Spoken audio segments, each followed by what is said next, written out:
These are real horror stories, disturbing, mysterious, and true. Each tale will send chills down your spine as you slowly drift into sleep. This story is completely free.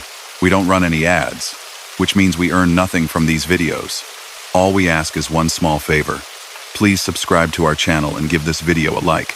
It costs you nothing, but it gives us the motivation to keep creating more real horror stories every night. Also, tell us in the comments which city you're watching from and what time it is right now. We love reading your messages. Now, let's begin the story. Story number 1. The old cemetery on the edge of town never really left the dark. Even in daylight, its trees seemed to hold a dimness under their branches, and the polished windows of nearby houses angled themselves away from it, as if to avoid the sight. The iron gate leaned slightly to one side, padlock hanging open, not because it was safe, but because no one wanted to claim responsibility for locking it. For years, that place belonged almost entirely to one person, a caretaker named Martin Hale. He lived in a narrow brick cottage that pressed its back against the cemetery wall, so that when he slept, his head rested only a few feet from a field of names and dates. People in town agreed that it suited him. He was quiet, slow to speak, and gave the impression of someone who heard things other people missed. In the early mornings, before the mist lifted, Martin walked the gravel paths with a metal lantern swinging at his side. It was an old-fashioned thing with thick glass and a heavy handle, too sentimental to be replaced. The people who woke early enough for work sometimes saw the dim glow moving between the stones. They would nod to themselves and think, "The caretaker is making his rounds," and then hurry on without a closer look. When winter rolled in one particularly bitter year, Martin was seen less often. Snow pressed against the tilted headstones, weighing down the branches above them, and the roads to the cemetery froze in long, pale strips.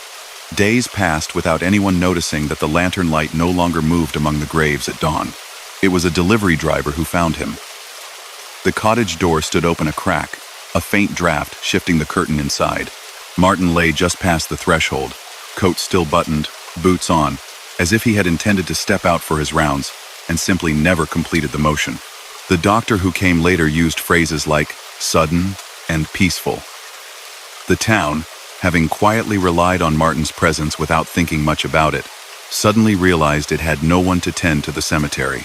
The committee that oversaw such things discussed it with furrowed brows and tired eyes until a new caretaker was hired. His name was Daniel, and he arrived in early spring, pushing his belongings in a rattling second-hand car. The town saw a young man with an easy smile and assumed he would not last the year. Yet someone had to take the job, and Daniel, in need of quiet work and cheap housing, had accepted. The cottage still held Martin's arrangement of furniture, unchanged except for the removal of clothing and personal papers. A coat hook by the door hung empty, except for the metal lantern. It rested there as if waiting. Daniel noticed it the first evening as he moved boxes inside. The lantern's glass panes were streaked with soot, and its metal frame bore the faint dents and scratches of long use. He lifted it, surprised by its weight, and set it on the small table by the door. The electricity in the cottage flickered when the wind rose, but the bulbs always came back. Even so, the lantern felt useful. He told himself it was practical to keep it nearby, though a small part of him, the part that woke up easily to unexplained noises, found some comfort in the thought of a light that did not depend on wires. The first weeks passed in a quiet blur. Daniel learned the layout of the cemetery from a weathered map in the office and even began to memorize the locations of certain older plots. Some names repeated across generations, stretching along entire rows. There was a pattern to everything here: the winding gravel paths, the clusters of certain families, the empty spaces reserved for futures not yet written. By day, the cemetery felt almost peaceful. Birds settled in the yews and oaks, sunlight scattered through bare branches or dappling leaves, depending on the season. Visitors came and went in hushed pairs, leaving flowers or straightening small tokens balanced on the stones. Children rarely crossed the gate. If they did, they stayed close to adults and spoke in whispers. Night, however, rearranged the place entirely. On his first night in the cottage, the wind pressed a low, unbroken sound against the windows. Daniel lay in bed and listened to it breathe.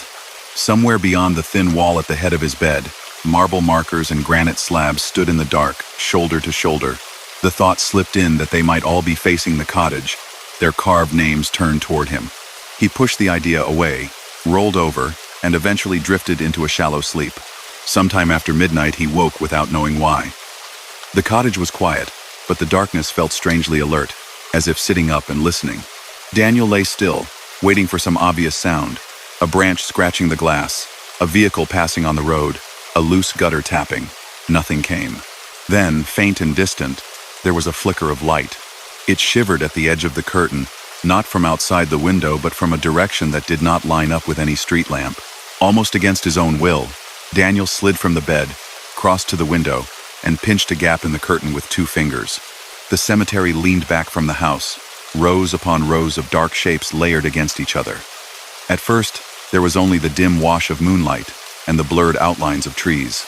Then he saw it, a single point of pale yellowish light moving slowly between the graves. No flashlight beam cut through the air. No vehicle headlights swept across. The glow came from somewhere near the ground, swaying gently, stopping, and starting, just as a handheld lantern might move. The thought arrived uninvited. Martin. Daniel let the curtain fall shut and took a deep breath, chastising himself for the reaction. There could be any number of explanations. Perhaps a visitor had lingered after hours. Maybe someone from the town was checking on a family plot. People did strange, private things in graveyards. Everyone knew that. Still, the cemetery was supposed to be locked at night. And he had not heard the gate. The light drifted farther into the distance and finally disappeared behind a cluster of tall monuments. Daniel stood in the dark for a while longer, then returned to bed. Sleep came fitfully, tangled with vague images of cold stone and someone walking just out of sight. The next morning, the padlock on the gate was still latched. The frost on the gravel path lay undisturbed. No footprints marked the thin white crust except his own from the previous day. Daniel told himself that perhaps the wind had played some trick with reflections, or the glass had caught a stray glare. He had been half asleep, after all. Days grew longer, birds grew louder, life circled around him, but at night the same pattern returned.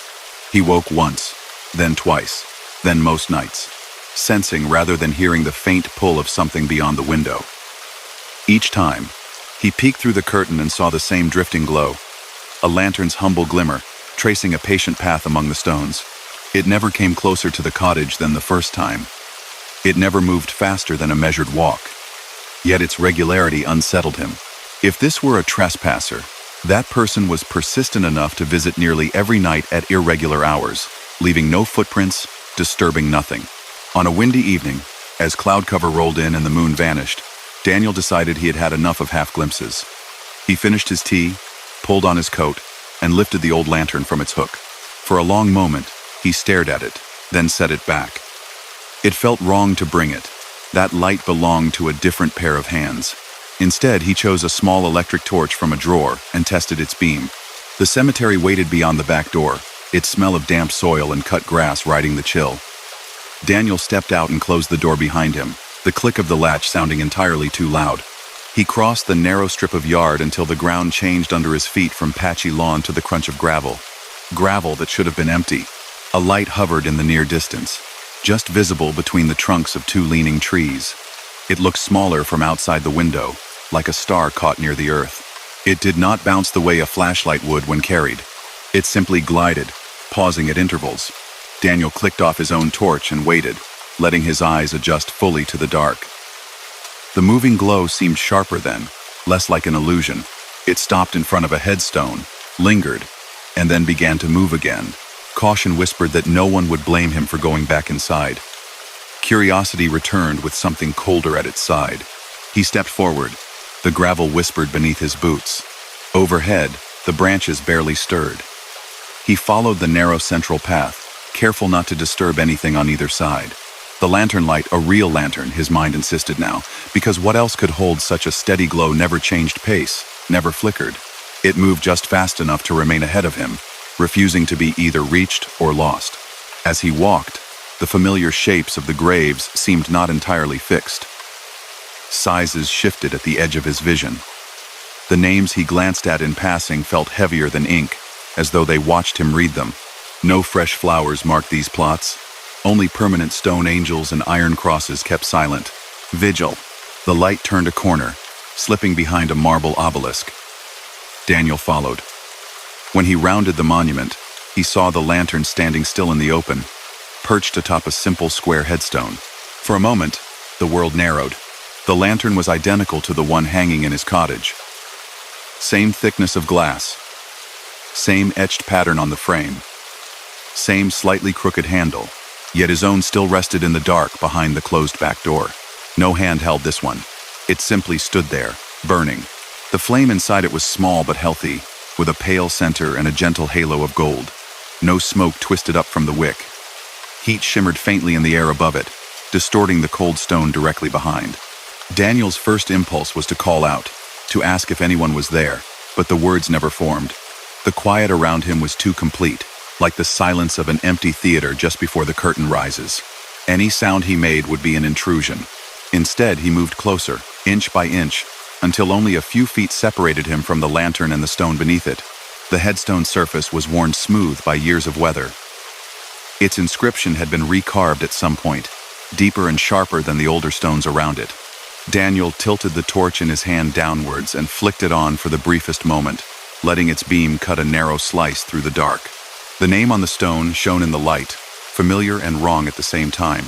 Martin Hale, beloved caretaker, who kept this place in light. The epitaph below was short, but it made his skin prickle. May his lantern never go out. Daniel turned off the torch at once, heart drumming in his ears. He had known, of course, that Martin was buried here. The committee had mentioned it, and he had seen a brief note on the map. But in all his wandering, he had not yet come to this particular spot. The lantern's glow remained unchanged by the interruption, steady and patient. The words on the stone seemed to settle back into the dark, but their meaning lingered. Without entirely deciding to, Daniel reached toward the lantern. The handle loomed before his hand, cool metal catching a faint sheen. He hesitated. Lungs held still, then closed his fingers around it. The instant his skin touched the handle, the world altered. Sound fell away completely. Even the distant rush of the road, the whisper of branches, the low hum of town beyond the hill, all of it stopped. The air grew denser, pressing against his ears. The light of the lantern brightened not wildly, but with a subtle clarity, as if someone had wiped a fogged window clean. Shadows sharpened. The lettering on the stone beneath him seemed etched a little deeper. Even the gravel at his feet took on a faintly different tone, like an old photograph shifting from sepia to stark black and white. A presence arrived in the empty space behind him. It did not announce itself with a touch or a voice. It was simply there, occupying the air just beyond his shoulder, the way a person does when standing too near a stranger in a line. Daniel's chest tightened. Every instinct screamed at him not to turn around, not to break whatever fragile balance held the moment in place. Yet if he did nothing, if he simply stood there clutching a dead man's lantern in the middle of a sleeping graveyard, that felt wrong too. He swallowed, his throat dry in the soundless dark, and lifted the lantern from the stone. The flame did not flicker. It did not respond at all to the movement, as if it burned in its own separate pocket of reality. Behind him, the sense of another presence shifted slightly, not closer, not farther, just tilting, like someone studying a painting from a new angle. The urge to speak rose again, but the words would not cross his tongue. No greeting seemed appropriate. No question seemed safe. He turned. No figure stood there. The cemetery stretched out as before, an ocean of stones under the restless branches. Yet nothing looked quite the same.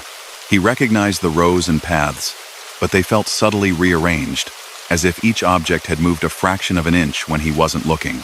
More than that, the graves nearby bore names that tugged at Daniel's recognition with unnerving familiarity. One stone belonged to a teacher from his childhood town, someone who should have been buried hundreds of miles away. Another carried the name of a neighbor from years ago, a man who had still been alive when Daniel left. Dates wavered at the edge of his focus. He could not fully read them, but the names were clear, and they clustered around him like a crowd at a train station. There was no reason for those people to be here, in this specific cemetery, in this particular town. Yet their names marked the stones all the same, lined up in obedient rows. Politeness, or perhaps some deeper, older instinct, finally lent him a voice. "Thank you," he whispered into the heavy stillness, not entirely sure to whom. The silence answered. But within it, something eased. The pressure that had gathered around his shoulders loosened the smallest amount. As if the unseen observer had taken a half step back, the lantern remained warm and solid in his hand. Its flame dimmed slightly, then returned to its earlier strength. Daniel lowered it to his side and exhaled. When sound came back, it did so in layers. First the faint rustle of trees, then the distant sigh of a night train, then the creak of a sign somewhere on the road, turning lazily in the wind. One by one, the world's small noises reassembled themselves. The names on the surrounding stones returned to normal. A second glance revealed that they now belonged to unfamiliar people again, their letters forming into strangers. Daniel stood in the path for a long moment, heart gradually slowing, before he carefully lifted the lantern back onto Martin Hale's headstone. The presence behind him did not return, but the sense of being mildly observed remained, as if the place itself had taken note.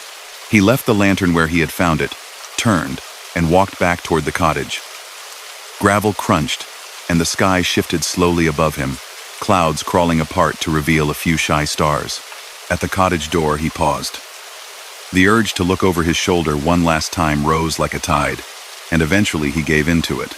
The lantern still glowed on Martin's grave, a small, stubborn light in the middle of a vast, patient dark. Inside the cottage, his own lantern hung quietly by the door. Days returned to their usual pattern, but nights did not. The following evening, Daniel watched from the window and saw no wandering flame. The graveyard lay still, the only light coming from the thin slice of moon overhead. Another night passed, then another. The phantom rounds, if that was what they had been, had ceased. Yet the cemetery did not feel emptier. If anything, a new kind of awareness threaded through it. The paths seemed to remember him as he walked them. Fallen branches rarely blocked his way. Tools, forgotten briefly against a fence or beside a plot, were later found exactly where needed. On the third evening after the encounter, as twilight curled into shadow, Daniel stepped out to lock the gate. The sky was the color of bruised peaches. Soft, tired clouds drifted low. As he turned the rusted key in the padlock, a figure paused on the sidewalk a short distance away. It was an older woman bundled in a long wool coat, a scarf wound tightly around her neck. Her hands were crossed over a medium-sized box wrapped in brown paper. She watched him without speaking until he finished his task, then approached with small, careful steps. "Excuse me," she said, voice lined with years. "The new caretaker?" Daniel nodded. Her gaze slid past him, into the graveyard. "Martin used to let me come by after closing, when I couldn't make it before. To visit my husband. The committee doesn't need to hear about it," he'd say. "The dead don't keep office hours." The corner of her mouth twitched with fondness at the memory. Then her attention sharpened on Daniel's face, reading something there that he had not intended to show. "He was a good man," she continued softly. "Never turned anyone away who needed a few quiet minutes. Always seemed to know when someone was walking through here with more on their mind than they wanted to admit." Her fingers tapped lightly against the package in her arms. "He loved that lantern, you know. Said it was the first thing this place ever gave him. Found it hanging on the gate the morning after he got the job. No one knew where it came from. No one claimed it. He decided it was a welcome gift." Daniel glanced back at the cottage, though its door was hidden from view by the wall. "He left one behind," he said carefully. "Inside." "Looks like that?" She nodded. "He always said when his time came, the cemetery would keep a light for him in return. Said it mostly as a joke, but, well, Martin was that kind of man. Half in this world, half in the other." Her eyes searched Daniel's again. "You've seen something, haven't you?" There was no accusation in her voice, only gentle understanding. After a pause, Daniel answered in the only way that felt safe. "This place seems well cared for," he said, "even when no one's watching." Something like relief softened her features. "Then he's still doing his rounds," she murmured. "Good, that's all he ever wanted."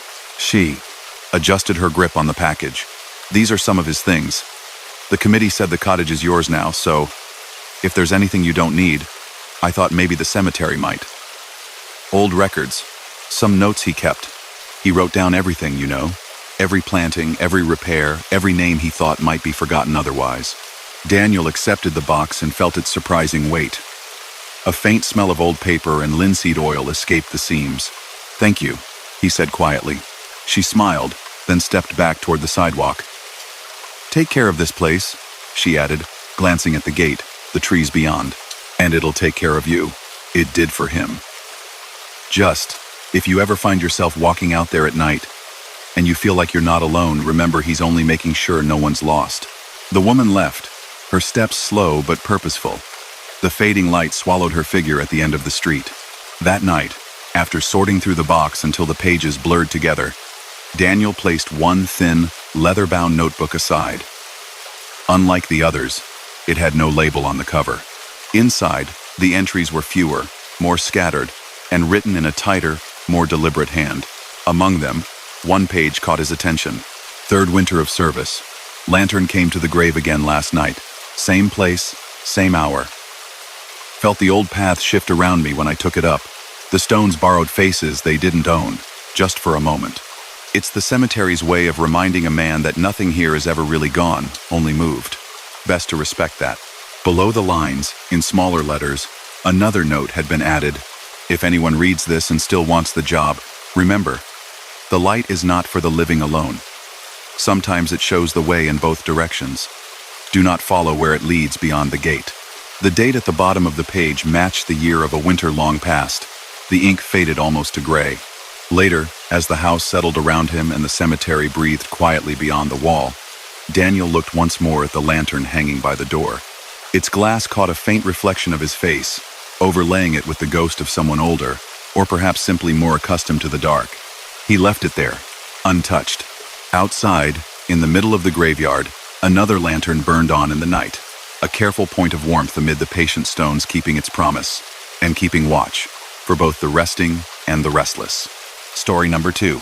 The cemetery on the hill was easy to ignore in daylight. From the main road, it looked like an ordinary rise of earth, patched with grass and crowned with a cluster of trees. Only when someone turned up the narrow lane beside the post office did the iron fence appear, its black bars threading between tall stone pillars. Beyond them, rows of old headstones tumbled gently down the slope, like pages in a book that had been left open to weather and time. Leo noticed it on his second week in town. He was new to the city, new to almost everything about it, new bus routes, new cafe corners, new stretches of quiet streets that all felt vaguely unfamiliar after dark. He had come for art school, his camera swinging from his shoulder like a second set of eyes, and the city had seemed, at first, like an endless subject. The cemetery appeared in his viewfinder by accident. He was following the last line of afternoon light through the old part of town, chasing shadows against brick, when his lens caught on the black shape of the fence and the pale stones beyond. He framed it out of habit and took a shot. Iron spears, crooked markers, the suggestion of a path wrestling its way between them. Later that night, when he scrolled through his memory card, that image lingered longer in his thoughts than the others. There was something quiet about it, a stillness that felt intentional rather than empty. The next day, his photography professor gave an assignment. Places that are ending and becoming something else, she said, pacing slowly at the front of the classroom. Not just broken things. Places caught in that in-between. Think of how they hold on and let go at the same time. Decay, transition, memory. Those were the words written on the whiteboard. Leo thought of cracked sidewalks, abandoned storefronts, rusted playgrounds, but the image of the hillside cemetery slid smoothly into that mental list and refused to leave. He went back the following afternoon, this time on purpose. Up close, the fence was taller than it had looked from a distance, the bars cold and slightly rough beneath his hand. A simple metal sign, bolted to one post, declared the name of the cemetery in capital letters and the years it had been in use. Below that, in smaller print, were the opening hours and a gentle request to respect the peace of the grounds. The gate stood ajar. A narrow gravel path led inward, curving between the first few stones. Beyond, the hill unfurled into an uneven checkerboard of markers, slabs of marble and granite, rounded tops and pointed ones, crosses and angels and plain blocks with names carved deep into their faces. Leo stepped through the gate, the crunch of gravel under his boots, sounding strangely loud. The air inside the fence seemed a degree cooler than the street, carrying a faint scent of damp earth and moss. Birds hopped along the branches overhead, but their calls felt subdued, like whispers in another room. He lifted his camera and began to walk. There was beauty here, of a kind that did not try to draw attention to itself. Ivy crawled up certain stones in delicate green curves.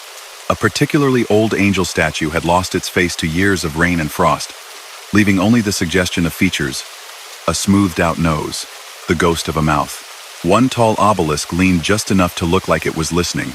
Leo moved slowly along the paths, framing small details: the way light slid across polished surfaces, the shadows pooled at the bases of stones, the fine cracks that spidered through names. He noticed, with a dull pang, the tiny markers close to the ground: short lives, brief inscriptions.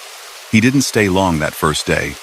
The sky turned a deeper blue above the trees, and the shadows grew longer.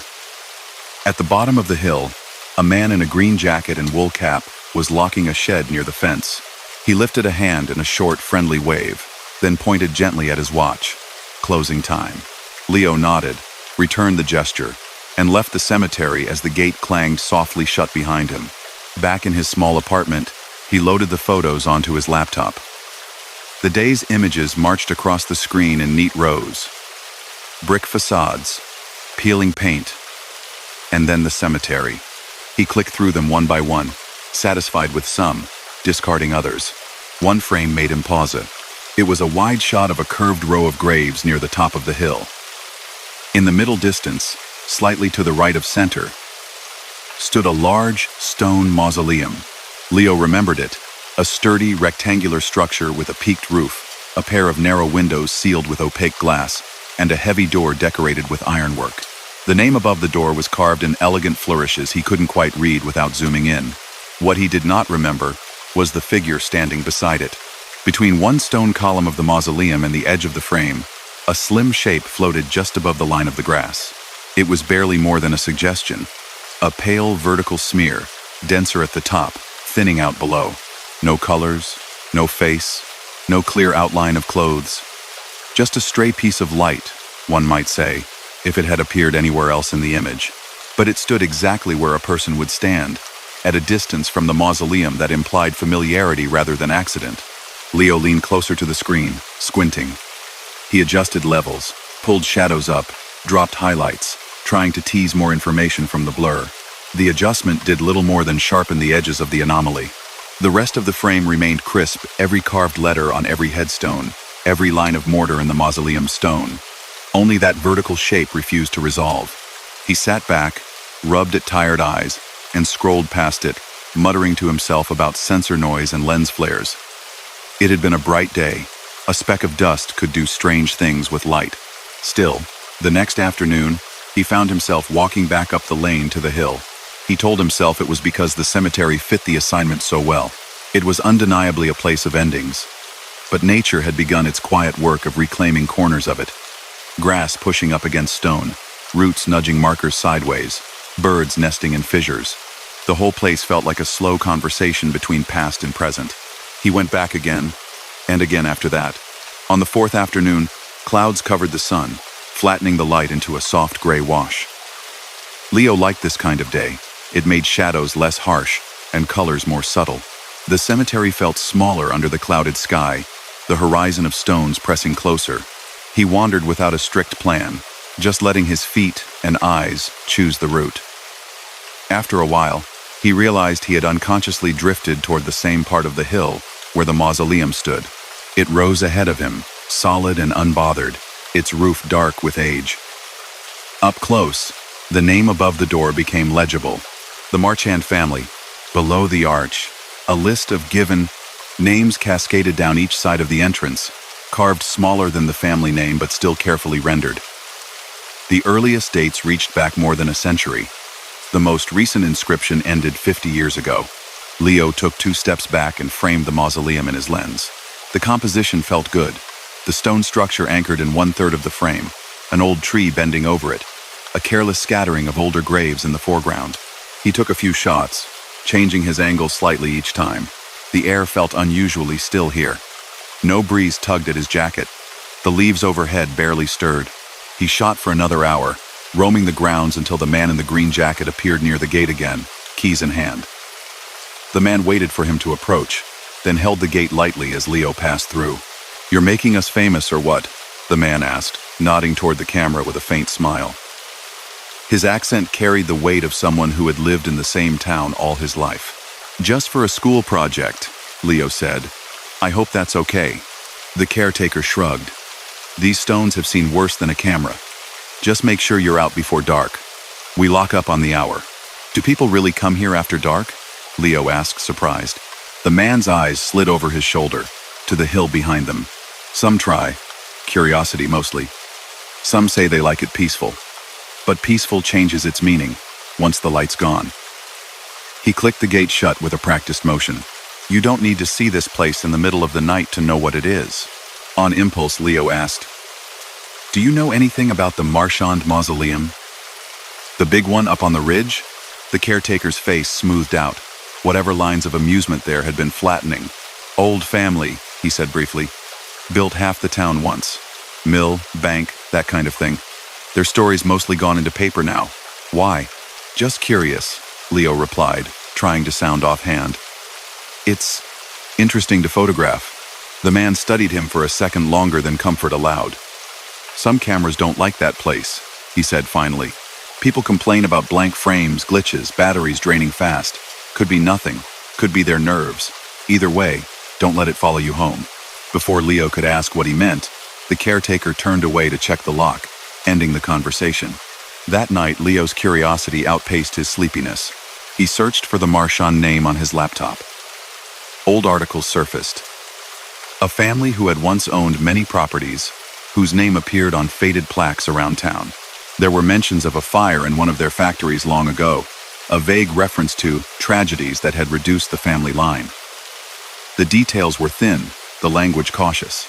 No obvious scandal, no dramatic story, just a sense of something that had faded slowly, like fabric left in the Sunday. He clicked back to the day's photos, telling himself he was only checking focus. He opened the shots of the mausoleum and scrolled through them. In the first few, the stone building stood alone, unquestioning. He checked corners, surfaces, just to be sure. Nothing. In the final frame, the one he had taken when the air felt particularly still, there was a blur just at the edge of the mausoleum's shadow. This one was different from the first. The shape was slightly clearer. It seemed taller, with the faintest suggestion of shoulders, of a head inclined downward. Still no face, no detail he could describe concretely.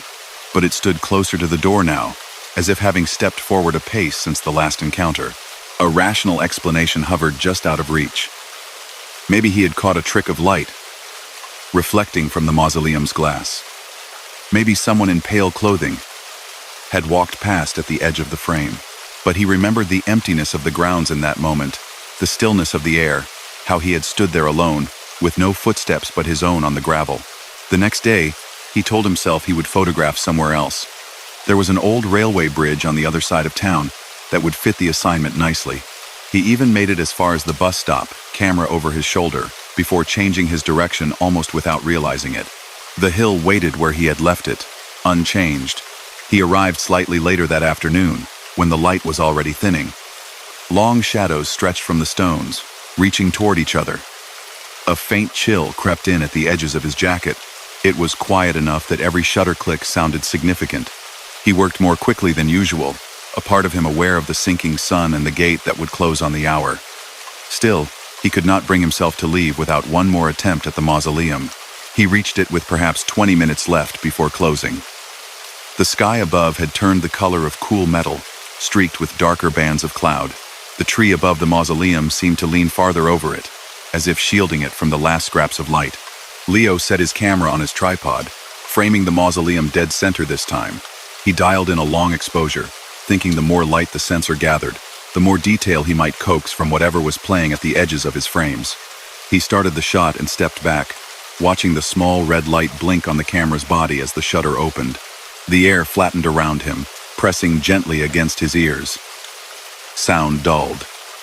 Distant traffic dropped away. The usual murmur of leaves went silent. The red light on the camera blinked steadily for what seemed longer than the chosen exposure time, then finally clicked off. Leo reached for the camera when another soft click sounded. He froze. He hadn't touched any buttons. Yet the shutter had opened again. Unprompted. The red light returned. The camera whirred through a second exposure, then a third, each one starting on its own, as if directed by unseen fingers. Leo's hand hovered over the device, but he found he couldn't bring himself to yank it away or power it down. Something in him wanted to see what would come of this, though the more wary part questioned that impulse fiercely. On the fourth exposure, the air grew noticeably colder. He could see his breath now, even though the day hadn't been particularly frigid. A thin mist curled from his mouth with each exhale, then dissipated as soon as it left the space in front of him. The sensation of being observed settled around him, not from one direction but from several. The red light blinked off at last. The camera fell silent. The spell, if that was what it was, broke with a soft rush of returning sound. A truck rumbled faintly on the road below the hill. A crow complained somewhere above. The wind moved again, nudging leaves. Leo's fingers were stiff with cold as he unlatched the camera from the tripod. He did not bother with more shots. He folded the tripod in jerky motions, clipped it under his arm, and headed down the path with a pace just short of a run. The caretaker was nowhere in sight when he reached the gate. It stood open, a small mercy. Leo stepped through, the bar of iron briefly brushing against his sleeve, and did not look back until he reached the bottom of the lane. From that distance, through the pattern of fence bars, he could no longer see the mausoleum.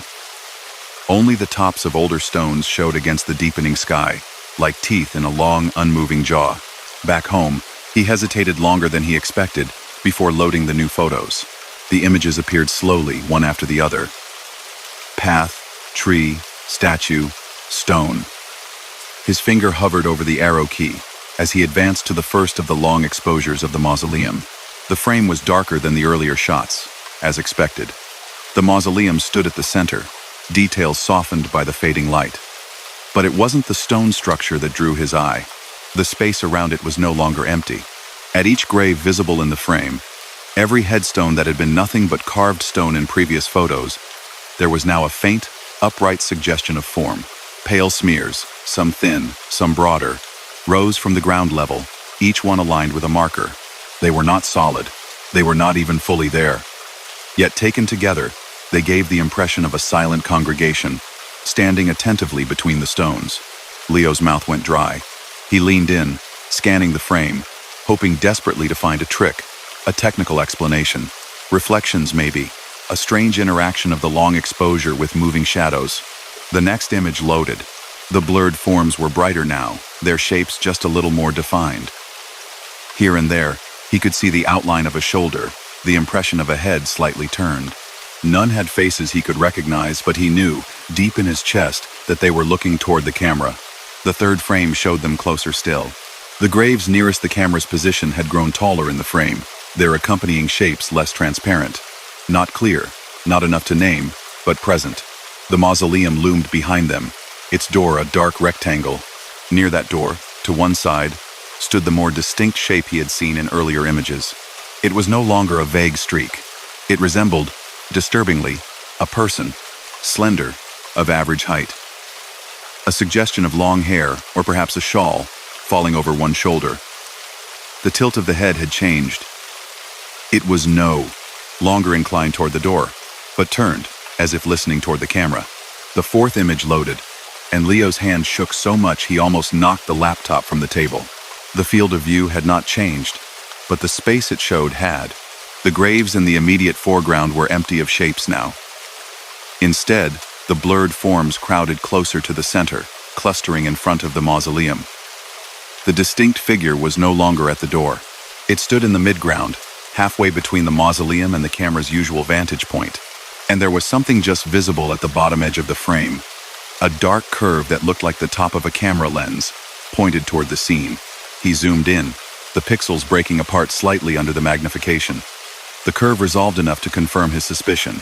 It was his own equipment, caught in the frame at an odd angle, as if someone had taken the photo from just behind him, looking over his shoulder. Directly beside that lens, a palest hint of another form loomed taller than the rest, half-cropped by the bottom edge of the image. If it had possessed a face, it would have been level with his own. Leo swallowed hard and closed the laptop. The room felt smaller than it had a few minutes earlier. The hum of the refrigerator in the kitchenette seemed too loud. A faint streetlight glow bled through the curtains, throwing softer shadows along the walls. He switched on the overhead light, just to be certain of the corners. Sleep did not come easily that night. When he closed his eyes, He saw not beaches or bridges or safe, neutral spaces. He saw ranks of blurred figures standing quietly between patient stones, watching as his camera clicked on its own. Days passed. He avoided the hill without consciously deciding to. His feet simply chose different streets, taking him along the river or under the train tracks. The assignment progressed in other ways. He photographed boarded-up shop windows and sagging verandas. His professor praised his sense of mood. He said little, nodding, keeping the cemetery frames to himself. Then, one gray morning, his phone buzzed with a message that hollowed his chest.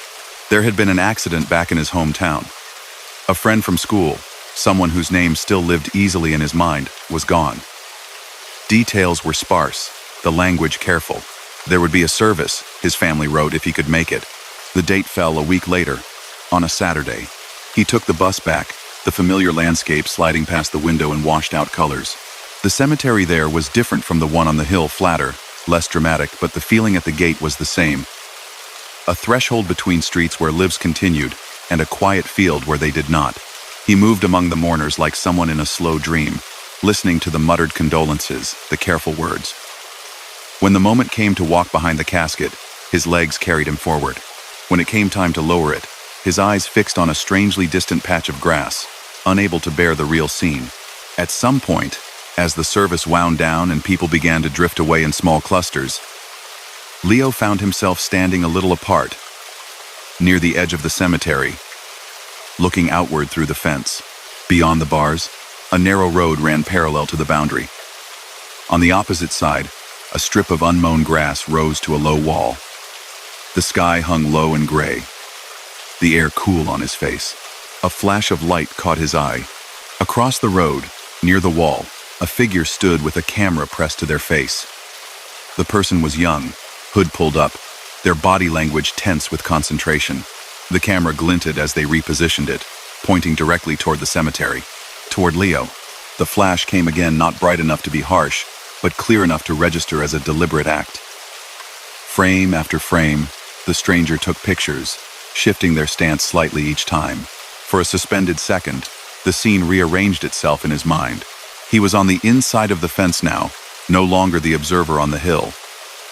The graves lay behind him instead of before him.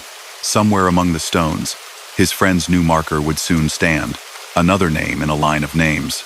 And outside the boundary, where the world went on, someone else stood with a camera, their curiosity drawn to the quiet rows, just as his had been. The sense of being watched folded in on itself, becoming something stranger. The awareness of occupying both sides of the lens at once. The seen and the seeing.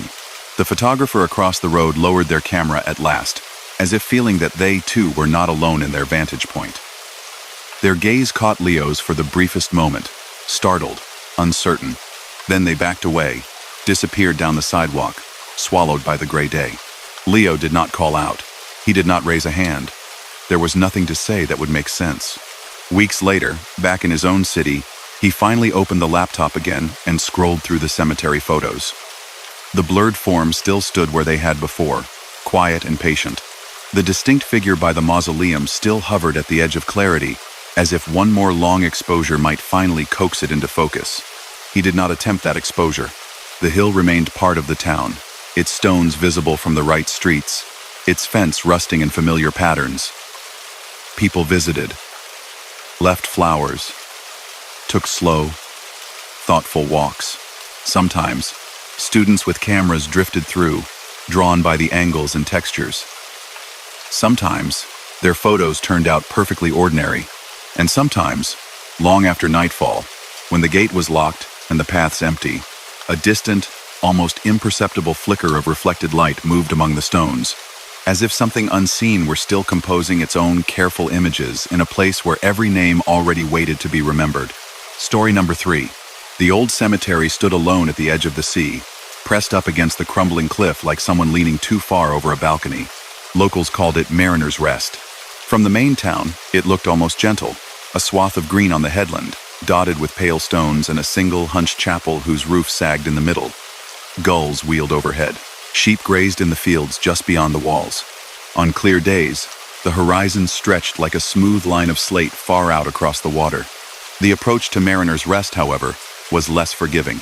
There was only one way to reach it by land. A narrow, raised causeway that curved over the rocks from the mainland like the handle of a broken spoon. Twice a day, when the tide climbed, the water swallowed the path completely, turning the cemetery into a temporary island. People said the dead liked it that way, that every night, when the last visitor had left and the last car had rattled back across the causeway, the sea would close over the track, and the graves would finally be alone with the wind and the water. Clara never quite believed things like that. She liked numbers, dates, records. She liked the way history could be coaxed out of paper and ink, given enough patience. Mariner's Rest interested her because of the erosion. The cliff was collapsing, slowly, year by year. Some of the oldest stones tilted at uneasy angles toward the drop. The parish did not have much money. The council had less. But a small group of local volunteers, worried that the names and symbols would vanish with the stones, had started a project to record every grave before the sea could take any more. Clara, with her quiet voice and careful hands, was exactly the kind of person they needed. She drove out twice a week in her small car, parking at the foot of the causeway and crossing on foot with a backpack full of notebooks and a tablet. Other volunteers came and went in pairs or small groups, taking rubbings, snapping photographs. A retired teacher named Owen often joined her, his thermos of tea clinking gently in his bag.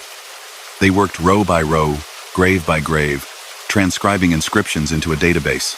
Every fresh name carried a brief flicker of life. A sailor lost at sea, a child taken by fever, a woman beloved by all who knew her. Some stones bore engraved anchors, or tiny ships.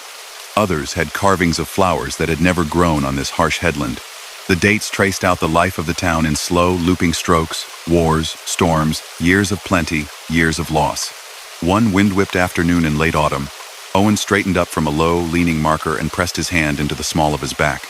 "That's me done for tonight," he said, with a faint grimace that turned into a smile. "If I bend any further down, I'll need my own stone." Clara checked her watch. The tide tables were folded neatly in her pocket, inked with careful notes. "We've got another hour before the water covers the path," she said. "I can finish this row if you want to head back." He looked at the sky. Clouds were building over the sea, heavy and dark, stacking themselves in silent towers. The wind had picked up, carrying the taste of salt and distant rain. "The causeway's not a place to be if the weather turns quicker than they've promised," he reminded gently. "You know how it goes here. Tide doesn't read your watch."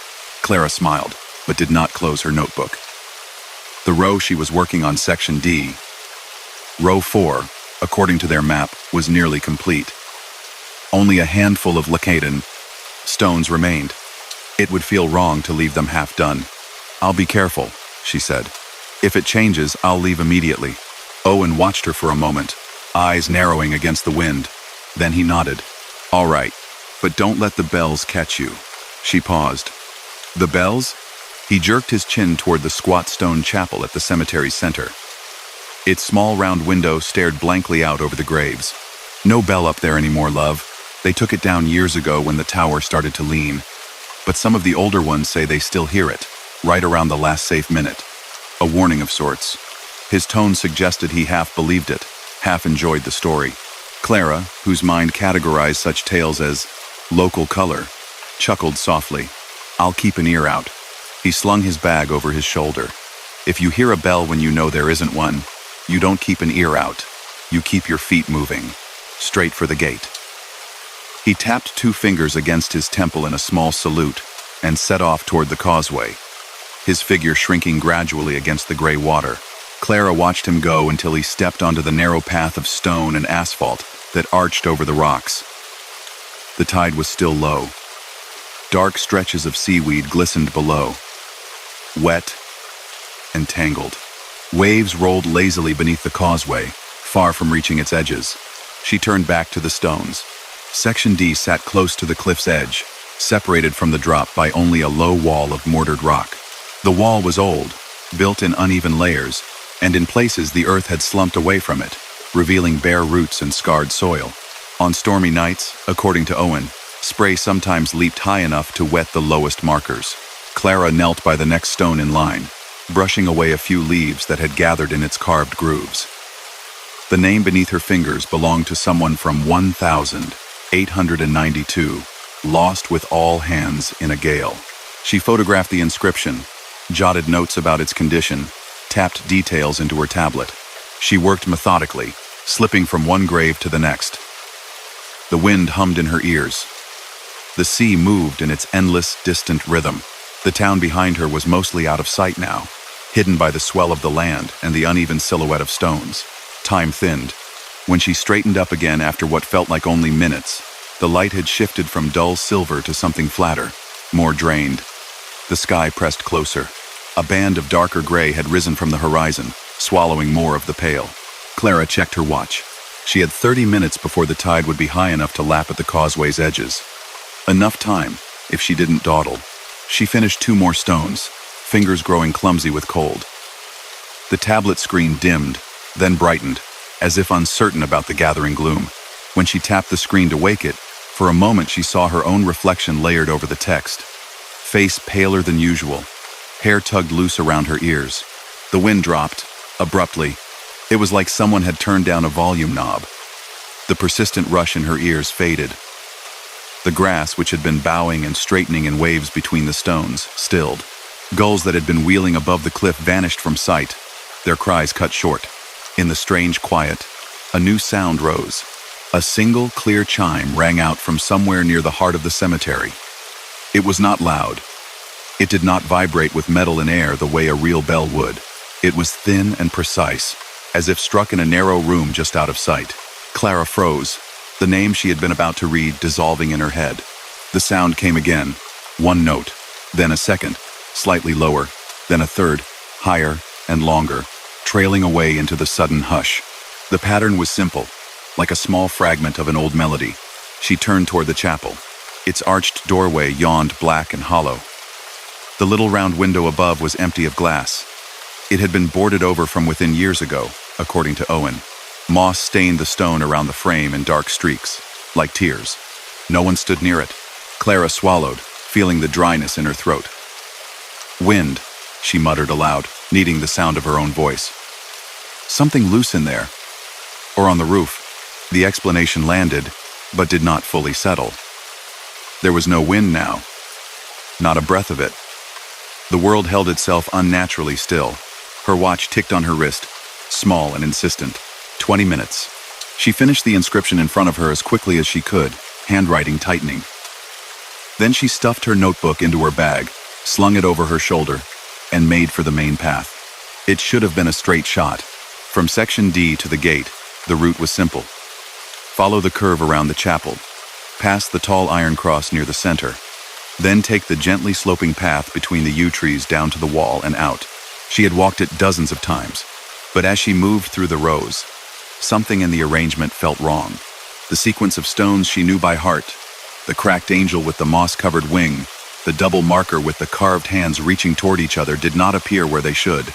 In their place stood strangers, a tall, spotless pedestal with crisp lettering, a low, new-looking tablet with shiny brass letters screwed into its face. Clara slowed, frowning. Perhaps she had taken the wrong turn between sections. She altered her angle, veering left. The chapel loomed and receded between the stones, its square tower a fixed point. Yet no matter how she tried to realign herself, the path she expected refused to materialize. The air remained oddly muffled. Even her own footsteps sounded wrong softer, as if she were walking over carpet instead of gravel and grass. The bell chimed again, one high note, then 2 lower, then another high. The same pattern as before. It hung in the air without echo, as if the sound had nowhere to go. Clara's heartbeat picked up. A line from Owen's warning whispered itself back into her memory. If you hear a bell when you know there isn't one, you don't keep an ear out. You keep your feet moving. She was, decidedly, not moving toward the gate. She adjusted course again, aiming now directly for the chapel. If she could reach its wall, she could orient herself properly. Buildings did not shift. Paths might feel different in changing light, but stone and mortar stayed where they were laid. Except, when she reached the low step at the chapel's threshold, the angle of the cemetery beyond seemed unfamiliar even from there. The rows of graves did not radiate out in the pattern she knew. Instead, they seemed to crowd closer together, their lines bending subtly as they stretched away. Pathways she recognized only in theory stretched off at odd angles, curving toward parts of the cliff that should not have held any ground. The sky had darkened further. A strange, diffuse glow seemed to rise from the grass itself, a thin, grayish light that gave everything an underlit look. Shadows lay where they shouldn't, stretching in directions that didn't match the visible chill of the air. Clara drew a steadying breath. "It's just the light," she told herself. And the fog. She had not noticed fog before, but now, as she stared, she realized a pale curtain was drifting in from the sea, rolling over the cliff's edge and curling around the stones. It gathered thicker in the low points of the ground, leaving hillocks and higher markers floating like islands in a shallow, colorless tide. Her watch ticked. She glanced at it. The tiny hands sat stubbornly over the same numbers they had when she last checked. For a moment, her mind rejected what it saw. Then she realized the second hand was still, frozen between marks. The device had stopped. She shook it automatically. The hand remained still. The face looked suddenly less like a tool and more like a small, decorative piece of jewelry that had never meant to measure anything at all. Something in her chest went cold. The bell rang a third time. It sounded closer now, though just as thin. The notes pierced the fog, clear and deliberate. High, low, low, high. Like the simplest lullaby, played on a single, stubborn instrument. Clara turned in a slow circle. Between the graves, the fog moved in slender fingers. It parted and closed again, revealing fragments of stone, snippets of inscription. On one tall marker she saw fresh, gleaming gold leaf. On another, the carved dates had crumbled almost to dust. The mix of conditions felt wrong, as if stones from different years, even different centuries, had been shuffled together like cards. Down by the cliff edge, she thought she saw the faint suggestion of the wall. It rose and fell behind the pale veil, its top line uneven. Beyond it, the sea breathed, a darker mass beneath the gray sky. The causeway, she realized suddenly, lay in that direction. She tightened the straps of her bag and set off. The world that unfolded as she walked did not obey the usual rules of distance. Sometimes the cliff edge felt only a few steps away, close enough that she imagined she could hear the waves striking the rock. Then the ground would dip unexpectedly, and she would find herself in a hollow she did not recall, surrounded by low markers and clusters of grass. Names flickered past her as she moved. Some she recognized from earlier weeks of careful transcription, family surnames that repeated across generations, familiar little anchors in the sea of stone. Others she had never seen. A few, disturbingly, belonged to people she knew were still alive in the town. A baker, a school caretaker, the owner of the small grocery by the harbor, yet the dates below those names belonged firmly to decades past.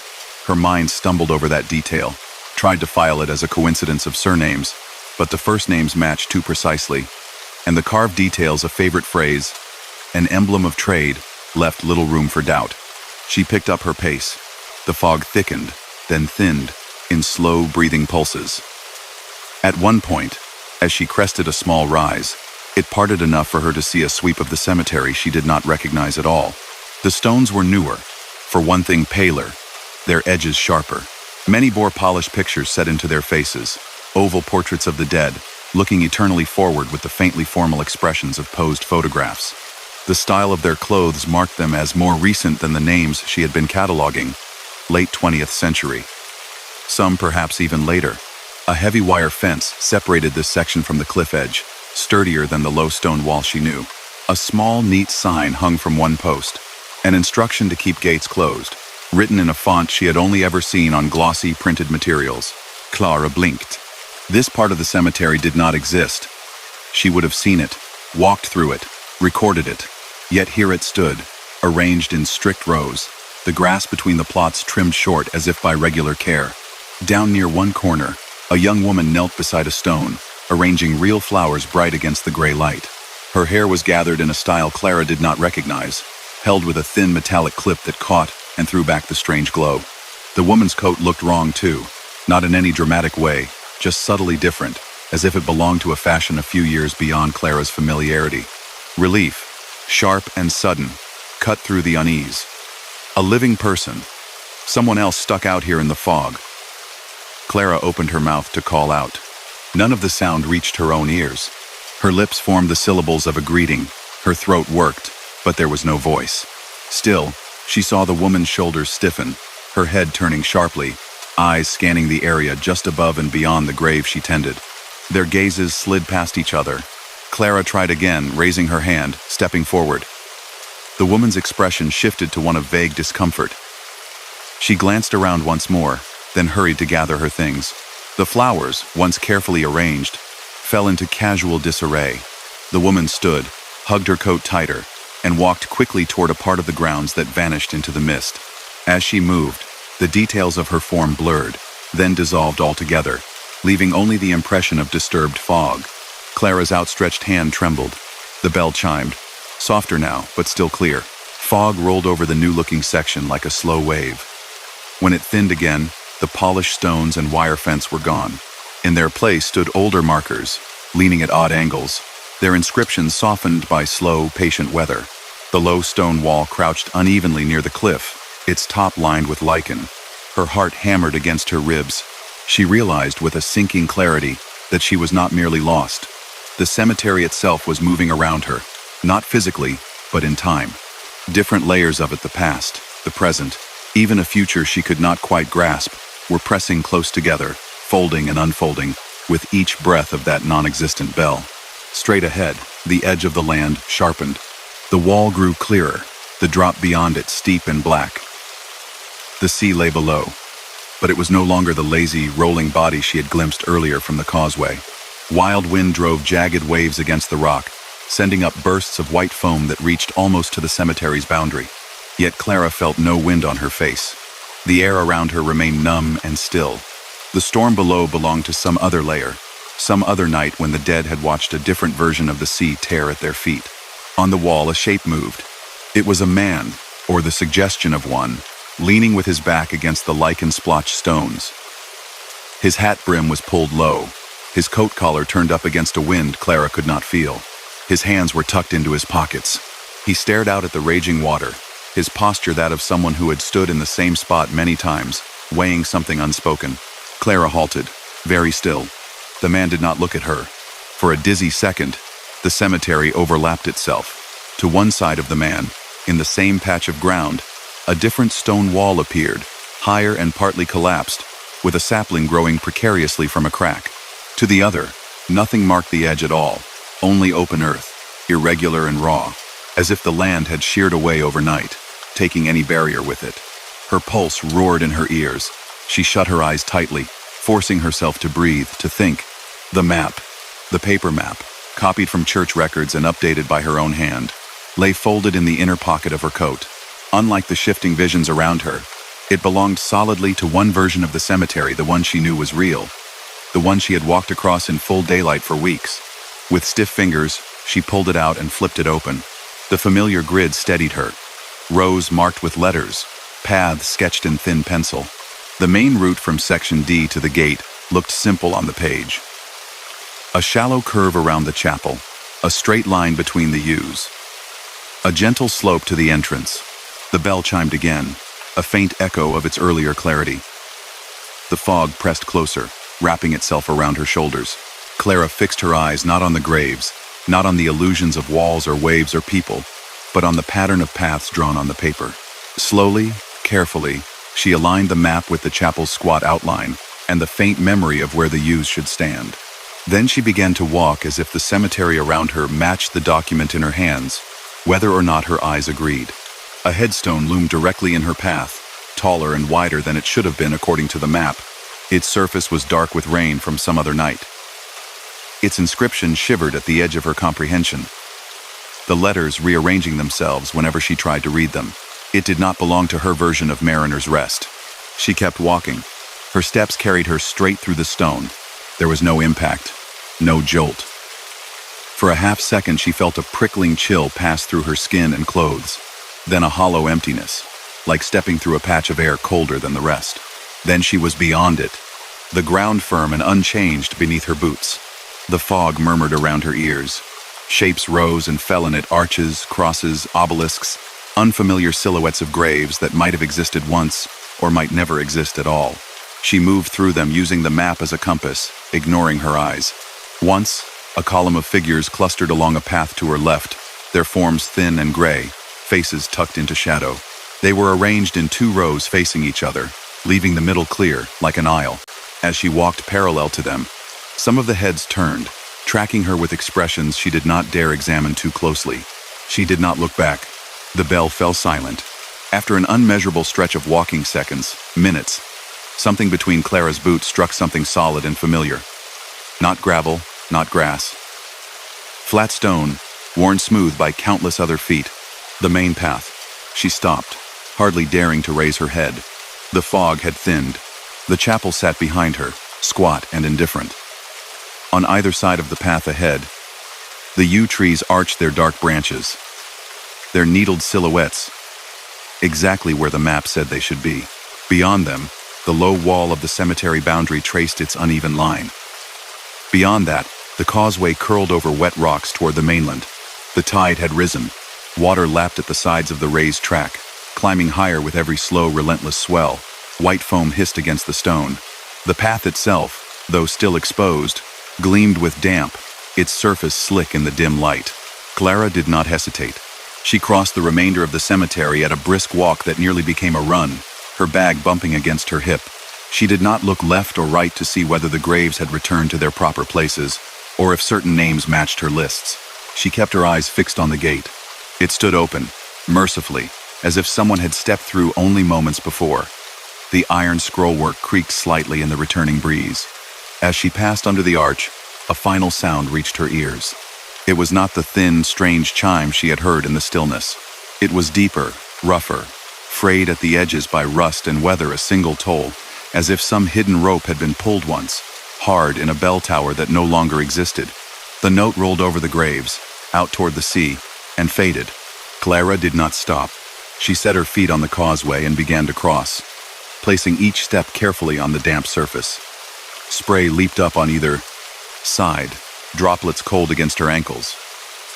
The water was climbing faster now, eager fingers reaching for the path. Halfway across, she glanced back despite herself. The cemetery rose behind her, its stones pale against the darkening sky. Fog lay in low folds around its base, but the higher ground was clear. The chapel watched, blank-eyed. Nothing moved among the rows. Yet, in that strange half-light, the cemetery did not look like just one place. For an instant, layers of it overlapped in her vision. Old wooden crosses half-rotted and leaning, crisp white marble slabs. The suggestion of a sleek, modern memorial wall. They existed all at once, shimmering faintly through each other, before collapsing back into the single familiar tangle of stone. On the roof of the chapel, where no bell had hung for decades, a pale shape swung gently once, as if moved by a hand, or by a gust of wind she could not feel. Then it was gone. She reached the mainland side of the causeway with her lungs burning and her shoes damp with salt. Behind her, the sea climbed. By the time she reached her car and turned to look again, the path was gone, buried under rolling, murky water. Mariner's Rest floated on its temporary island, cut off until the tide chose to relent. The world seemed normal again. Cars passed on the road. A dog barked somewhere in the town. The wind stung her cheeks with ordinary, unremarkable cold. Later, at her kitchen table, she opened her notebook and the files on her tablet. The entries for Section D, Row 4, were complete. Names, dates, symbols. Nothing looked out of place. She compared them to earlier rows, checking for neatness. On the last page of notes for that day, however, a line appeared in her handwriting that she did not remember forming.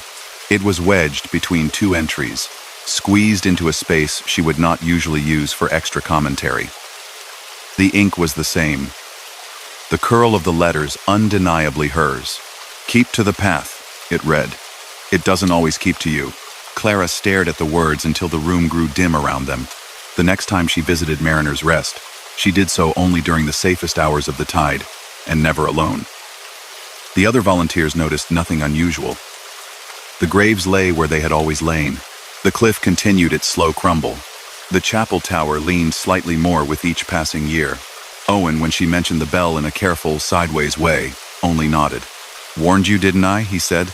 "Old places get used to certain patterns." certain times. They don't always like being pinned to one moment on a watch. Maybe it was just letting you know you were, slipping. Slipping where? She asked. He looked out toward the water, into the bits of itself that don't get visitors anymore. The project eventually ended. The database filled with names and dates, saved on servers far from the sea. The council printed a leaflet about the cemetery with a small, neat map and a short history. Mariner's Rest became, on paper, a place safely held between lines and numbers. Yet sometimes, when the tide cut the cemetery off from the mainland and the town's streetlights glowed dimly against the low clouds, a single, echo-thin note could be heard above the surf, if anyone stood in the right place and listened. Not quite a bell, not quite anything else. Just a reminder of the moment when time on the hill did not line up neatly with clocks below. Clara, back in her small house, kept the old paper map of the cemetery folded in a drawer near the door. She never walked out to the headland at dusk again, but on certain nights, when dreams of shifting paths and layered stones woke her just before dawn, she would open that drawer, touch the worn creases of the map, and remind herself that some routes could be trusted, even when not every version of a place agreed. Story number 4. The graveyard behind St. Aurelia's Church did not look like the kind of place anyone would bother to haunt. Hemmed in on 3 sides by tall brick apartment blocks, and on the 4th by the church itself, it felt more like a forgotten courtyard than a resting place. Concrete paths laced between the stones. A rusted playground squeaked beyond the far fence, where the ground dipped away toward a railway line. On laundry days, shirts and bedsheets flapped from high balconies, casting brief, moving shadows across the crooked rows of graves. Yet, for all that life pressed against its walls, very few people crossed its gate after sunset. Daytime turned the graveyard into a shortcut. Office workers used its straight central path to shave minutes off their walk to the station. Dog walkers passed through, pulling reluctant pets past the older, darker section under the yews. Children rode bicycles along the paved edges, tires rattling over loose stones. At night, those same people walked the long way around. The council called the place St. Aurelia's burial ground, disused, in its documents. That disused label was what had brought Raj there. He worked as a surveyor for the city, spending most days with a clipboard in one hand and a measuring pole in the other, cataloging corners of parks and underpasses that were due for refurbishment. St. Aurelia's was next on the list. The council wanted to reclaim a portion of the old graveyard to extend the tiny park beside it more benches, a strip of grass where children could play without weaving between stones. They could not simply pave over graves. Names and dates had to be checked, next of kin located where possible, legal notices placed. Before any of that, someone had to map exactly what was already there. That was Raj's job. He arrived on a cool afternoon in late October, the kind of day when the sky seemed undecided about cloud or Sunday. The church's stone tower rose above the gravestones, its clock hands frozen at 4:10 since before he was born. The side lane leading to the gate smelled faintly of damp leaves and fried food from the takeaway on the corner. The graveyard gate complained softly when he pushed it open. Its hinges had grown used to quieter hours. He stepped inside, the muted crunch of gravel under his boots replacing the traffic noise behind him. Rows of stones spread out ahead, some leaning, some sunk nearly to the ground. A few polished modern markers glinted near the church wall, recent burials, the last before the churchyard had been officially closed. He set his equipment bag down by the gate and unfolded a large, laminated map. Someone in the archives had dug it out for him, its original lines drawn decades earlier in faded ink. Each burial plot was marked with a tiny rectangle and a grid reference. Certain sections were shaded where old stones had been removed or merged. A note at the bottom, added later in a different hand, read, "Northwest corner, subject to subsidence. Exercise caution." Raj's task was to check that the old map matched the present reality, updating it where necessary in his neat, square handwriting. He started with the easy parts. The central path lined up perfectly, cutting a straight line from gate to the rear wall. The newer graves near the church matched their rectangles precisely. Names on stones corresponded to names on the printed register tucked into his folder. He measured distances between certain markers, scribbling numbers, occasionally pausing to shift a fallen vase or straighten a tilted solar light someone had left blinking faintly on a polished slab. He worked his way outward in a slow spiral, section by section. By late afternoon, he had reached the northwest corner. Here, the ground changed. The smooth lawn gave way to clumpy, uneven grass. The path crumbled into patches, swallowed by moss. A high yew spread its branches over a cluster of old stones, its needles a thick, shadowy canopy that warped the light beneath. The map showed a straight, tidy row of plots along the boundary wall in this section. G9 through G16.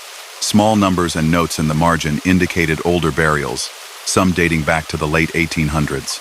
In reality, the row looked less certain. G9 existed, its stone a worn cross with an eroded name. G10 crouched beside it, a low, rectangular block half swallowed by earth. G11 and G12 stood shoulder to shoulder, their surfaces mottled with lichen. G13 did not. Between G12 and G14 lay a bare strip of grass. Raj frowned, glancing from map to ground. According to the diagram, the missing plot should have been directly in front of him, its dimensions identical to its neighbors. A small rectangle, 2 meters long, 1 wide, but no stone marked the space. No sinking or mound suggested anything beneath. It was just grass, dotted with clover, slightly greener than the patches around it. He knelt and pushed aside a handful of blades, fingers seeking hardness under the soil. Nothing, just earth, compacted and ordinary. He checked the register. G3 each. Reserved, it read. No name, no dates. A note in the margin, older than the rest, added, unassigned, see parish office. He made a small mark in pencil beside the entry, just to highlight it for later. For now, he wrote, vacant, grass, on his own copy of the map, circled plot G13, and moved on. By the time the church bell and electronic chime, now, piped through speakers, announced 5 o'clock, the light had gone soft and gray. Raj packed away his equipment, rubbed the damp from his knuckles, and left the damp graveyard to its shadows. That night, at his small kitchen table, he spread the map and register out again, curious about the blank plot.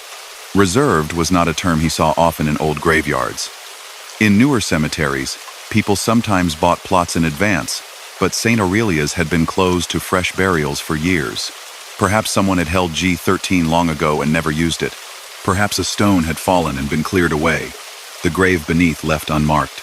The parish office, according to his notes, was now a cramped room at the back of the church, open on weekday mornings. He made a mental note to visit before his next on-site day. His flat, 3 floors up in a red brick block, overlooked the graveyard's far corner. From his kitchen window, he could just see the taller stones, their silhouettes breaking the line of the boundary wall. At night, a single lamppost near the gate cast a weak pool of light along the central path, leaving the northwest corner in deeper shadow. Later, as he filled the kettle and moved around the small rectangle of his kitchen, his gaze brushed the window almost without intent. The lampost's glow picked out the path, and the gate as expected. Wind stirred the upper branches of the yew in the corner, making them whisper against the orange-tinged sky. The old section lay mostly dark, and yet, in the spot where he knew G13 should have been, his eyes caught on something he did not at first understand. It was not a stone. Nothing solid pierced the grass, but there was a faint difference in the darkness there, a lighter rectangle of shade amid the deeper gloom, as if the night itself were pressing gently around the outline of an absence. He blinked, stepped closer to the glass. The rectangle held, not bright, not emitting any light, simply outlined, like a phantom placeholder marking where something should stand. A car passed in the street below, its headlights sweeping briefly across the wall. The glare erased all distinctions for a moment. When it had gone, and the scene settled back into lamplight and shadow, the rectangle was gone. Raj exhaled, a quiet, puzzled sound. Too many hours staring at lines, he muttered, turning away. Tea. Then sleep. The brain sorted strange impressions more kindly after rest. In the morning, he visited the parish office. A tired-looking woman in a chunky cardigan sat behind a desk, crowded with hymn books, leaflets, and a mug with "World's Okayest Administrator" printed along its rim. She introduced herself as Meg and listened to his question about plot G13 with the air of someone bracing for a complaint about parking or noise. G13, she repeated, pulling a heavy ledger from a lower shelf. The book opened with a sigh of old paper. Section G, northwest side, yes? He nodded. Her finger traced columns of names and dates. When she reached G13, it stopped. Reserved, she read aloud, just as his copy had. No family name, no fee record. That's odd. Usually we at least have someone on paper. Any notes? He asked. She squinted. Just this. Her finger tapped a small line of faded handwriting beneath the main entry.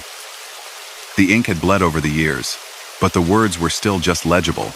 Do not allocate until previous matter resolved, Meg read slowly. No initials, no date. That looks like Father Brennan's writing, from, must be 40 years ago now. He died before I started here. Any idea what previous matter means? Raj asked. She gave a short, helpless laugh. If I had to guess? Probably an argument between families about who wanted that patch. Happens more often than you'd think. But all the old records from those days went missing when we cleared the damp out of the crypt. Boxes disintegrated. Mice, mold, the usual villains. She closed the ledger gently. Is it causing a problem? Just a gap in the map, Raj said. The council likes neat shapes. Well, real places aren't all that tidy, Meg replied. You can tell them I said so. He smiled, thanked her, and left with no more information than he had brought in, except a sense that G13 had been deliberately left unresolved. The second time he went to the graveyard to measure, he brought stakes and small flags. Clouds crowded the sky, heavy with the promise of rain. The air smelled metallic, like the inside of a pipe. He moved through the sections he had already logged, planting thin wooden stakes at the corners of certain plots, tying colored ribbons around them to help the landscaping team later. A shrill laugh carried over the wall from the playground beyond. A siren wailed briefly in the distance. Within the graveyard, sound felt dampened by the trees and stone. When he reached the northwest corner, the atmosphere shifted almost immediately. Under the spread of the U, the light flattened. Street noise blurred. The grass felt softer, springier beneath his boots. He stood between G12 and the bare patch where G13 should be. For a moment, he had the distinct sensation he was standing in someone's way. It was not a specific, physical feeling, no push, no cold hand. It was a social discomfort, like blocking a doorway in a busy corridor, aware of a presence waiting politely for him to move aside. The bare patch of grass in front of him was unremarkable to the eye, but when he stepped over it to examine G14, a shiver passed through him, head to toe, as if he had walked through a thin curtain of chilled air. He swallowed, annoyed by his own reaction. It's just shade, he said aloud, and a story half heard. His own voice sounded small in the stillness. He hammered a stake into the ground at one corner of G12, another at G14. For G13, he hesitated, then pushed a stake into the earth where the map said its border should be. The wood slid easily into the soil, meeting no hidden stone, no resistance save for roots and earth. Something shifted at the edge of his hearing, like the rustle of cloth in an empty room. He straightened, pulse a shade faster, eyes scanning the rows. No one stood nearby. The gate remained closed, the path empty. Yet for one heart-stopping instant, as he glanced back toward the church, he thought he saw someone standing near the main path, a slim figure between two stones, turned in his direction. Not a clear person, more like a difference in the light, a vertical smear of slightly darker air that suggested form without detail. When he blinked, it was gone. A steady rain began to fall before he finished placing the last flags, fine needles dampening his hair and jacket. By the time he locked the gate behind him, his hands were numb, and his paperwork flecked with dark spots. He hurried home, grateful for the solid weight of his key in the lock of his flat. That night, his dreams were busy. He saw the graveyard from above, the rectangles of plots lining up in ranks. All of them were filled with stone, except one. G13 glowed an empty white on the map, a gap in a mouth of teeth. As he drifted, the white rectangle darkened. Letters slowly appeared on it, as if carved by an invisible chisel. He could not read the name at first.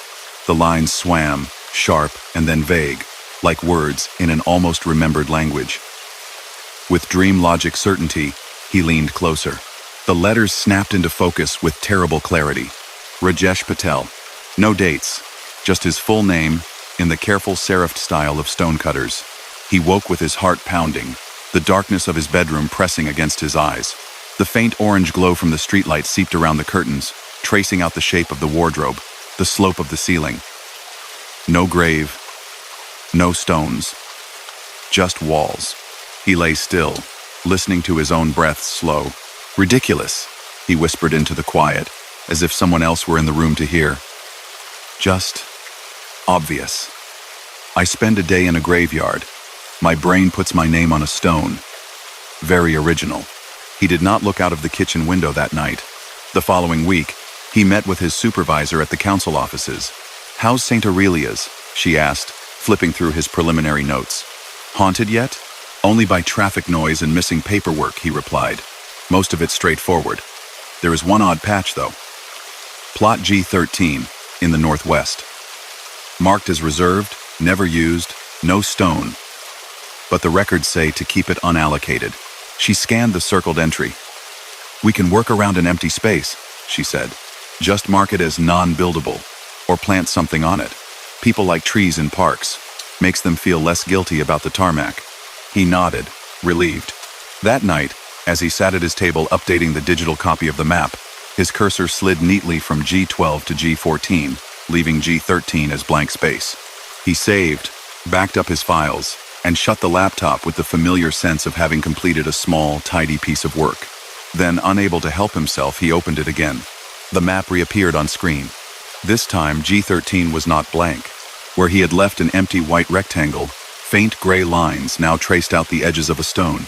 Inside it, ghosted letters waited too pale to read, yet undeniably present, as if the design software were holding a faint memory of an image from somewhere else. He zoomed in.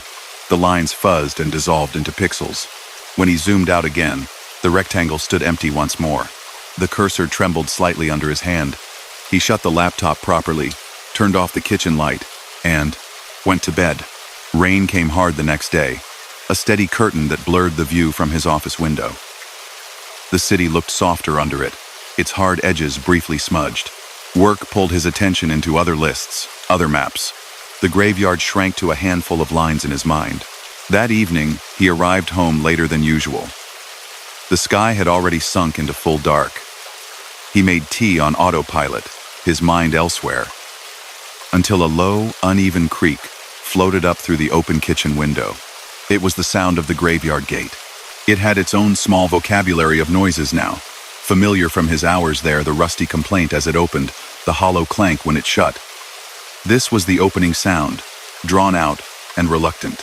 He flicked off the extractor fan and listened. Silence swelled. From his vantage, he could not see the gate itself, only the far corner and a patch of path. No lanterns moved, no shadows crossed the light, yet the hairs on his arms rose, reacting to something his conscious mind could not name. Then came the faintest crunch of gravel from directly beneath his window. Slow, measured steps, as if someone were walking the central path. They stopped, resumed, stopped again. The pattern suggested someone unhurried, familiar with the layout. A maintenance worker perhaps, or a priest. Raj reminded himself that others had keys. He was not the only person who could enter after hours. The footsteps reached the bend in the path below and turned into the northwest corner. He could no longer hear them distinctly once they left the central line. The grass muffled them, but he sensed their direction, somehow toward the old U, toward the stretch of graves he had paced so often. He found himself at the window without remembering the steps between. From above, the corner lay pooled in shadow. The lampost's glow did not quite reach it, yet within that darkness, he could just make out shapes. The hunched bulk of the U, the faint paler smudges of stones catching what little light spilled that way. At first, he saw nothing else. Then, very slowly, a narrow, upright smudge separated itself from the gloom near G12. It was less a person than the idea of one, a vertical difference in the darkness, exactly where someone would stand to look down at the bare patch between G12 and G14. The smudge did not move. It did not turn. It simply occupied that space with the patient stillness of someone used to waiting. The back of Raj's neck prickled. He knew that if he were to rush down 3 flights of stairs, fumble his keys at the graveyard gate, and throw it open, the corner would be empty. the grass unmarked. He knew, rationally, that light played tricks and tired eyes made patterns. Still, he stepped back from the glass. That night, his dream steered clear of his own name on stone. Instead, he walked endless rows of graves, all of them blank, their faces waiting for someone to choose which letters should fill them. Days passed. The council signed off on the preliminary survey, accepting G13's blankness as a fixed point on the map. Plans for the new park extension were drawn with neat curves and cheerful little icons of benches and trees. A narrow strip in the northwest corner was labeled "No Dig Zone" in small, practical type. Before any work could begin, a final inspection of the site was required. Raj scheduled it for a clear afternoon, determined to be done before darkness complicated matters. But on the chosen day, meetings overran. A file went missing. Someone spilled coffee on a key report. By the time he left the office, the sun had slipped low behind the buildings, bleeding its last dull light into the gaps between them. He could have postponed. Logic suggested he should. Instead, perhaps out of stubbornness, perhaps out of something quieter, he walked directly to St. Aurelia's with his folder under one arm. The air felt oddly expectant as he opened the gate. The graveyard lay in bluish half-light. Details softened. A few windows in the surrounding blocks glowed warmly. Somewhere beyond the fence, a television laugh track tumbled faintly into the street. Inside the walls, the stones stood in their familiar silence. He made a slow circuit, checking that his stake markers were still in place, that no unexpected sinkholes had appeared, that no stones had fallen since his last visit. All was as he had left it, until he reached the northwest corner. The stakes at G12 and G14 still poked up from the grass, their ribbons flicking in a tiny breeze. Between them, where he had pressed a third stake into the soil to mark the edge of G13, the ground stood bare. The stake was gone. He frowned, scanning the nearby area. Perhaps someone had pulled it up as a joke, or taken it for some impromptu children's game. No broken wood. No fallen flag hid nearby. His gaze slid involuntarily to the bare patch. The grass there appeared fractionally shorter than around it, as if trimmed more recently, or pressed by something. The earth seemed a shade darker, in a thin, long rectangle. He stepped onto it. The air dropped 10 degrees. The sensation was immediate and total. Cold enveloped him from his ankles, up his legs, into his spine, like stepping into a chest-deep pool of winter water. His breath caught. The cemetery, in that instant, seemed to tilt slightly, the vertical world shifting half a degree off plumb. Then, just as quickly, it passed. Warmth, such as it was returned. The sounds of the city filtered in again, a car door slamming, a distant shout. The graveyard straightened around him. Under his boots, the ground felt normal, solid, ordinary. He stepped backward off the invisible rectangle. The cold did not return. He told himself, firmly, that the temperature change had been imagined, a trick of nerves and expectation. But he avoided standing on the exact spot again. The inspection completed, he made his notes and prepared to leave. At the gate, he turned one last time, some half-formed impulse nudging him to check that nothing had been forgotten. The northwest corner lurked in shadow, but his eyes, accustomed now to the dark, picked out details. A narrow, upright smudge stood once more between G12 and the bare patch. This time, for the briefest moment, he thought it turned its head toward him. Not sharply, not like a sudden stare, more like the slow, patient regard of someone who had been watching him for a long time and had finally decided to make that fact gently known. He left. The park extension went ahead. Contractors arrived with diggers and tape, orange cones and printed plans. They entered the graveyard with clattering tools, voices loud in the enclosed space. Fences went up around selected sections. Grass was stripped. Earth moved. They did not dig in the northwest corner. The no-dig zone remained untouched, a small, irregular patch of slightly greener grass between the older stones. A bench was installed near, but not on it, the better to give parents somewhere to sit while children played on the new swings beyond the fence. In time, most people forgot that the park had once been a graveyard at all. Children ran along the smooth paths, their sneakers slapping on the tarmac. Teenagers gathered under the single remaining yew to share headphones and secrets. Office workers ate sandwiches on the benches at lunch, reading news on their phones. Only a few habits persisted. Dog walkers, for reasons they could not quite explain, tugged their pets in a wider arc around the northwest corner. The animals balked if brought too close to the bare strip of grass, their paws skidding slightly as they leaned away from it. Parents sitting on the nearby bench sometimes found themselves glancing, over and over, at the empty space between G12 and G14, as if expecting someone to stand there. From his kitchen window, Raj watched the transformation unfold over months. He saw newly planted saplings take root, saw fresh gravel laid. He saw the lamppost upgraded to a brighter, whiter light that bled further into the corners. And always, at the very edge of its reach, he saw a rectangle of slightly different darkness remain.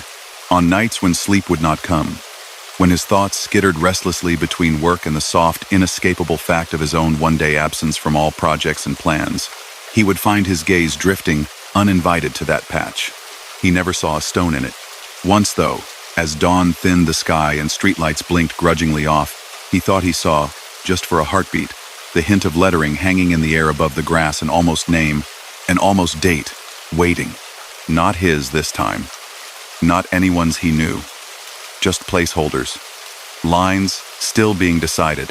He stepped back from the window, closed the blind, and lay down, listening to the city wake up around him. In the council's records, St. Aurelia's burial ground, disused, became Park 14B. The map lived on servers and in drawers, its neat rectangles giving the illusion that everything on that patch of earth had been accounted for and placed. On that map, between G12 and G14, an unlabeled space remained. No name, no dates. Just a small, stubborn gap where nothing quite settled, holding room for whatever or whoever the graveyard might, in its own good time, decide to remember. Story number 5. The cemetery at Cedar Hollow sat where the town's lights faded into dark trees. From the road, it looked almost gentle. A low stone wall, a wrought iron gate with a flaking arch, and beyond it the soft suggestion of tablets and crosses scattered among sloping ground. Tall cedars ringed the fence, their dark needles drinking in the glow from the nearest street lamp until very little of it made it inside. By day, few people went there. It was too far from the main churchyard to attract regular mourners, and the families who still had relatives in the old section had mostly moved away. The grass grew in uneven patches. The paths buckled where roots had pressed up from below. Crows used the tallest angel statue near the center as a favorite perch. At dusk, the place belonged to the trees and the wind. On the night Jenna went, the air tasted of cold leaves and distant smoke from someone's fireplace. Her breath came out in little pale clouds as she and her friends stood by the roadside, looking up at the black outline of the gate. "Still want to do this?" Malik asked, his hands stuffed into the pockets of his denim jacket. His voice tried to sound casual, but Jenna heard the edge underneath. She felt it too, a thin wire of nervous energy pulling tight between her ribs. "Yeah," she said, adjusting the strap of her backpack. "We drove out here, didn't we?" Tasha blew on her fingers to warm them, the lenses of her glasses catching a smear of light from the car's headlights before she turned her head. "Irony of freezing to death in a cemetery while recording a podcast about ghosts," she muttered. Peak Jenna content. Eli, who had already climbed halfway up onto the low stone wall, shot her a brief grin. "Don't worry, if we go, we'll go viral." Jenna rolled her eyes, but a small smile twitched at the corner of her mouth. Eli's jokes were part performance, part charm, part shield. She could hear all three notes in them now. Behind them, the town's last street lamp buzzed faintly. Beyond the gate, Cedar Hollow waited in a stillness that felt deliberate rather than empty. Jenna pulled out her recorder. It was a small black device that fit neatly in her hand, with 2 silver microphones at the top. She used it for everything on their little paranormal channel. Interviews, atmospheric soundscapes, late-night narrations recorded under her blankets so as not to bother her roommate. She had bought it secondhand from a music student and treated it with a kind of quiet reverence ever since. "Batteries are full?" Malik asked. She nodded, checked the tiny screen again anyway, and hit record. A red light bloomed on the display. For a few seconds, all it captured was road noise and the soft rustle of coats. "Okay," she said, dropping her voice into the slightly lower, steadier tone she used when introducing episodes. "This is Jenna, with Malik, Tasha, and Eli, and we're at Cedar Hollow Cemetery just after sunset. Local legend says nobody comes here at night unless they're lost, or they're looking for something they don't actually want to find." Tasha shivered theatrically. Eli clacked his teeth together. Malik muttered. That's encouraging. Under his breath, Jenna smiled into the darkness. We're going to see if the stories about strange recordings out here have any basis. People say the air itself holds sounds longer than it should. Echoes. Voices. We've got 2 hours until we absolutely have to be back on the road if we don't want to end up in the car stranded in the middle of nowhere part of the horror film. She clicked the recorder off for now, slipped it into her jacket pocket, and turned toward the gate. A simple chain looped through the bars, fastened with a padlock. It was old, the metal mottled with rust. Earlier that week, Malik had scouted the place and reported that the lock never actually closed. The loop at the end of the chain didn't quite meet the clasp. He reached up now, lifting the padlock free from its half-hearted hold, and unwound the chain. The gate moved with a long, low groan when he pushed. The sound made the hairs on Jenna's arms rise. Friendly, Eli murmured. It's been waiting for us. They stepped through together. Inside the fence, the air seemed instantly cooler. Gravel crunched beneath their shoes. Somewhere up in the cedars, a branch adjusted itself with a small, dry crackle. The path wound ahead in a pale strip, curving gently between the first rows of stones. Cedar Hollow was smaller than the main town cemetery, but the density of graves made it feel crowded. Markers stood shoulder to shoulder in some places, separated by only the narrowest bands of grass. Names and dates caught flickers of light from Jenna's flashlight as they passed. No fresh flowers, Tasha observed quietly. Not on any of these. It's been technically closed for decades, Malik said. No new burials, just existing plots. My grandma said her parents used to come here when they were kids. Back then, people were already saying it felt left behind. Perfect, Eli whispered. Exactly the vibes we're going for. Jenna stopped near the first bend in the path and pulled out the recorder again. They ran their first session there. It was almost routine for them now.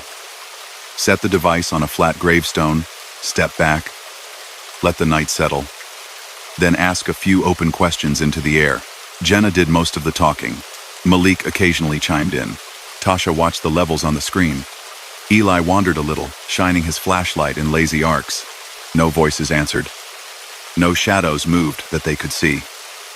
The only sound was the wind whispering softly around the stones. After 10 minutes, she clicked stop. First impressions? She asked. So far, it's just cold, Tasha said, rubbing her arms. Let's go deeper in, Eli suggested.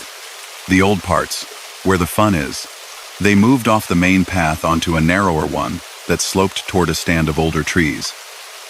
The stones here were different, taller, more elaborate.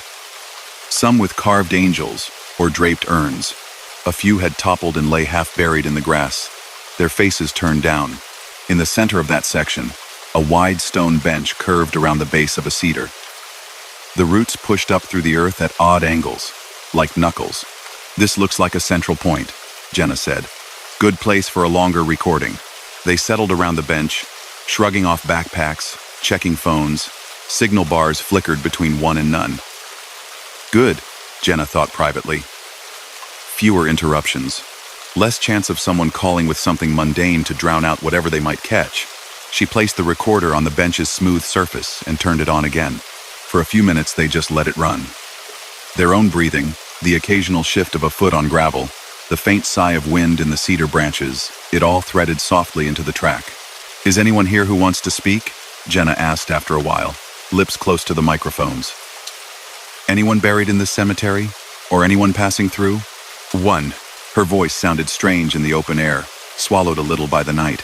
Silence followed. Then Eli, unable to resist, added, or anyone who just really wants to be on a very small, very obscure podcast? Tasha snorted under her breath. Malik smiled faintly. Jenna waited, listening as if her ears could magnify the quiet. She imagined words forming in the gaps, too faint for human hearing but not for electronics. Nothing obvious came. After 15 minutes of questions and pauses, their toes had gone numb. Tasha flexed her hands. Eli hopped down from the bench to stamp his feet. Let's take a break and see if we've got anything, Malik suggested. If we sit here any longer, we're going to become part of the scenery. They gathered around the recorder. Jenna clicked stop, then rewind. The tiny screen flickered the time code back to 0. She hit play and set the device on the bench between them. They listened. Wind, a distant car, their own arrival, the scrape of shoes, their first questions. The soundscape was familiar, compressed, a little hollow. Jenna had listened to enough raw recordings to recognize the tiny changes that came from capturing wide space in a small machine. Her own voice, played back through the recorder's small speaker, sounded younger and flatter. As the track rolled on, they heard their own small jokes, the shifts of clothing. Each pause hummed with a low hiss of ambient noise. Then halfway through, the quality of the sound changed. It was subtle at first, a faint layering, as if a second recording, almost identical but not quite, had been slipped underneath the first. Wind still hissed. Their own breathing still marked the spaces between questions, but beneath it, something else moved. Faint, overlapping whispers that didn't match any of the words they remembered speaking. Tasha leaned closer, brow furrowing. "Did you hear that?" Jenna raised a hand for quiet. The whispers grew clearer for a heartbeat, then blurred again, like a radio drifting almost onto a station, and then off. Malik frowned. It could be texture noise, or interference, or... Then they all clearly heard Jenna's voice on the recording. Not the questions she remembered asking, not the introduction. Her voice, sounding exactly like her but threaded with a strain of something she had not felt at that moment, said, "We need to go. Now. Please. Can we just go?" Beside that, overlapping slightly, Malik's voice replied, sharper than he sounded in memory. "We came all the way out here for this. We're not bailing because you're freaked out." "We haven't said that," Malik said aloud, words overlapping his own recorded protest. "I haven't said that." Silence dropped over the group. On the recording, the two phantom voices kept talking, blurred slightly by the limiting of the small speaker. There was the sound of footsteps on gravel, faster than their earlier pace, and a dull thud as if something had been knocked over. The real Jenna swallowed. The conversation on the playback lasted barely 15 seconds. Then it dissolved back into the earlier atmosphere. Ordinary questions, ordinary pauses, as if that brief, heated exchange had been slipped into the middle of the file from somewhere else. "Old file left in the buffer?" Eli suggested weakly. "Like, from some fight we recorded before?"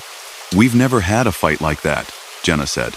Her skin crawled with the uncanny dislocation of hearing her own voice argue lines she had never spoken, about emotions she had not yet felt. The pleading note in it unsettled her most. Tasha picked up the recorder, checked the screen. Time code starts at 0. Files labeled tonight's date. There's no cut, no join. It's one continuous recording. Malik looked from her to Jenna, then back at the graveyard stretched around them. "Maybe someone else is messing with us," he said, like those urban explorers who tag places with pre-recorded sounds. "A prank. On an abandoned cemetery nobody visits?" Eli said. "That's dedication." Jenna clicked the recorder off. She didn't want to hear the rest of it just then, not until she could put some distance between the graveyard and the sound of her own fear. "Let's move," she said. Different spot. They shifted deeper into the cemetery, more to do something than because they expected a change. The ground sloped gently upward toward a low hill, where a single broad monument rose, a stone cross wider than any of them, its base covered in a shallow carpet of ivy. They set the recorder at its foot and tried again. This time, Malik did more of the talking. He asked about the people whose family name was carved into the base. He asked, half joking and half serious, if anyone minded them being there. Nothing answered. Jenna listened, but her thoughts kept circling back to the strange slice of conversation on the first recording. Had she sounded like that? Would she? The brittle urgency in the recorded version of her voice felt like a footprint from a path she had not yet walked. After another 10 minutes, Eli suggested a test. "What if we try to break it?" he said. "If it's, I don't know, some kind of echo from us. Maybe we can mess with it." "How?" Tasha asked. He thought for a moment. "I'll say something now, something I would never say, right? Then, when we play this back, if we hear it in some other place, we'll know it's scrambling us, not pulling from, like, future us." He straightened his shoulders and looked directly at the recorder, his breath smoking in the chill. In a solemn, exaggeratedly formal tone, he said, I hereby vow that if any ghost speaks clearly into this device in the next 5 minutes, I will enroll in accounting school and abandon my dreams of becoming an overrated DJ. Malik groaned softly. The spirits of Cedar Hollow have no idea what a DJ is. That's the point, Eli said. Memorable. Storm clouds massed slowly over the hills beyond the cemetery, turning the sky from gray toward something darker. A low rumble wandered along the horizon, so distant it felt more imagined than heard. They waited. They asked a few more questions. When numbness crept back into their toes, Jenna stopped the recorder. They huddled around it once more, breath coiling together in the cold, and hit play. Wind, their own voices. Malik's questions. The rustle of ivy. When Eli had brushed it with his boot, then clearly, in the same solemn tone as before but threaded under a different part of the track, came Eli's line. I hereby vow that if any ghost speaks clearly into this device in the next 5 minutes. They had not reached that moment of the session yet when they first started listening. It sat there, dislodged, overlapping with a point where, in their memory, he had been quietly laughing at something Tasha had muttered about the ivy. Okay, he said softly. That's new. The recording rolled on until it reached the actual moment he had spoken the vow. This time his words layered perfectly over themselves, one on top of the other, giving the sentence a faint, ghostly double echo, as if two Eli voices had spoken in imperfect unison. Tasha stopped the playback with a jab of her thumb. I don't like this, she said. Maybe the file's corrupt, Malik offered, but there was no conviction in it. Jenna stared at the little device, its dark screen suddenly opaque. It looked so simple, so ordinary. Just plastic, metal, circuits. No room in there for bending time, for slipping fragments of speech out of order the way the recording seemed to do.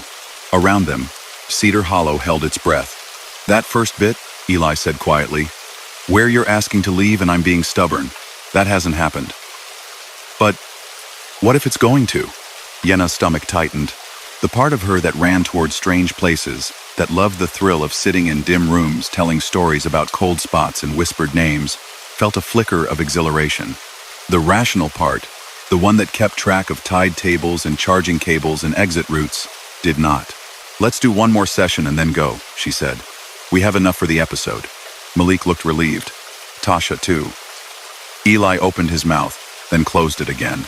They chose the last spot almost arbitrarily, a cluster of very old stones near the back fence, where the cemetery fell away toward the woods. The names here were worn nearly smooth. Some of the dates had been eaten away entirely. A few graves were marked only by heavy, uncarved rocks. Jenna set the recorder on the largest stone. Last one, she said softly. If anyone here has been trying to talk to us through our own voices, we're listening. She didn't ask questions this time. She just let the device run, the red light glowing steadily in the dimness. Minutes stretched. Somewhere in the distance, a train horn sounded, thin and lonely. A dog barked once, twice, then stopped.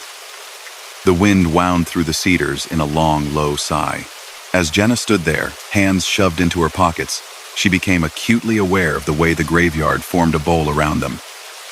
Stones rose on all sides, tiers of pale markers stepping up toward the gate. It felt, suddenly, like standing in the hollow center of an unseen ear. When her fingers began to ache from cold again, she stepped forward and stopped the recording. Okay, she said. That's it. They stood close together as she hit play. This time, from the first second, something was different. The ambient hiss seemed deeper, carrying a faint rhythmic pattern. Underneath the usual sounds, a low murmur ran, like many breaths overlapping. For a few seconds, Jenna thought it might be the wind across a microphone, but the pattern was too regular, too structured. Then, through that murmur, a voice emerged. Soft, whispering, almost exactly aligned with the quality of her own. Why are you still here? It asked. It was Jenna's voice. Not from earlier in the night, not clipped from some other episode. It carried a fatigue she did not feel, a heaviness at the ends of words that suggested a much longer evening. On the recording, another version of Malik answered, sounding tense. Because you wanted this segment, remember? 2 full hours. We're not bailing because of weird playback. That's the whole point. Yenna's chest tightened. They had not had that exchange. They were having it now, in a quieter, real way. But the sharpness, the friction in the recorded voices hadn't manifested between them. Not yet. Tasha hit stop. "Nope," she said. "That's enough. I am officially done. We can analyze this at your place, Jenna. Eat something that isn't fear, and never come back here again." Jenna didn't argue. Malik gathered their gear with hands that shook slightly. Eli, uncharacteristically quiet, coiled their spare microphone cable in tight loops, as if the neatness of it might anchor him. They walked back toward the gate along the central path, saying little. The trees loomed, their branches like arms reaching over the stones. The lamplight from the road seeped in thin fingers between the bars. As they passed the point on the path where, on the first recording, the phantom argument had broken out, Jenna felt her throat constrict. A part of her wanted to stop, just to see if her mouth would shape the same plea. "We need to go, now please." Another part urged her to keep her eyes forward, her step steady, as if the simple act of not stopping would be enough to break whatever looped the graveyard and the recorder seemed intent on building. She chose movement. They reached the gate without incident. Malik pushed it open, the metal complaining with the same long groan as before. Behind them, Cedar Hollow watched with its blank stones and its patient trees. In Jenna's pocket, the recorder felt heavier than its size should allow. It was only later, hours afterward, when they sat in her small living room with mugs of tea and half-eaten biscuits on the table, that she found the place, nerve to listen to the final file again. The others dozed in awkward positions on the couch and floor, exhaustion and adrenaline having burned themselves out in odd directions. The city outside had sunk into its own quieter rhythms. A fridge hummed in the kitchenette. Somewhere, a tap dripped. Jenna slipped on headphones and pressed play. The file rolled through the part they remembered, the hollow ambient sound, the strange overlaid voices they had already heard, the argument that wasn't there, the whispered, "Why are you still here?" All of it unsettled her, but she had braced for it. What she had not prepared for was what came after. At the point in the recording that should have marked their leaving after the last words they remembered, after the soft click where she had pressed stop sound continued, she checked the time code. The file, which should have been about 15 minutes long, ran for 35. On the headphones, footsteps shifted against gravel. Her own voice, tired now, older at the edges, said, "We should have left when I first said." Malik's, flat with something like resignation, replied, "We tried. Don't you remember? We got turned around. The gate wasn't where it was supposed to be." Eli laughed, but the sound on the recording had none of his usual brightness. "At least we're getting material, right? That's what you wanted." Tasha's voice cut quietly through the others. "Listen." There was a pause. Then a sound Jenna had not heard with her own ears in the graveyard, an echoing metallic crash. As if the gate had slammed again and again in some strong wind. Underneath, a whispering grew. Not quite words, not quite breath. A layered susurrus, like many people all speaking at once far away. Just beyond intelligibility. "Do you hear them?" the recorded version of Jenna asked in a small voice. No one answered. The footsteps continued. Sometimes they sounded close to the recorder, sometimes far. The murmur beneath them grew no louder, but it never went away. Jenna's hands trembled where they rested on the recorder. She knew, with the certainty of someone recalling a simple sequence of events, that they had not wandered. They had walked a straight path to the gate. The gate had been exactly where it usually was. They had left. And yet, on the recording, some other version of that walk, the version they had glimpsed in those stray slices of dialogue, played out in full. It sounded like they had stayed, like they had gone in circles between the stones, the cemetery folding gently around them with each turn. The last 5 minutes of the file were almost silent. Almost. Very faintly, buried under the hiss, another voice emerged. It was Jenna's, but not as she sounded that night. There was an older texture to it, a slight roughness on the consonants, a subtle drag on the vowels that years sometimes bring. She spoke quietly, as if not wishing to disturb someone or something nearby. "Back again," that older voice said. After all this time, she did not address anyone by name. She did not explain why she had returned. The recording, as if respecting a private conversation, blurred the rest of what she said into a smear of sound. The file ended there, with a tiny mechanical click. Yana sat very still. In the dim of her living room, her reflection ghosted faintly in the dark window glass. For a moment, she imagined the version of herself whose voice she had just heard standing in Cedar Hollow many years from now, recorder in hand, retracing old steps, listening for echoes of a night when she had first walked those paths with friends. She took off the headphones. She did not wake the others to tell them about the extra minutes. In the episode they eventually released, they played only the more obvious anomalies, the out-of-place snippets of conversation, the doubled vow about accounting school. They talked about déjà vu, about loops, about places that held on to sounds like impressions in soft stone. They did not mention the stretch of tape that described a walk they never took, or the older voice at the end.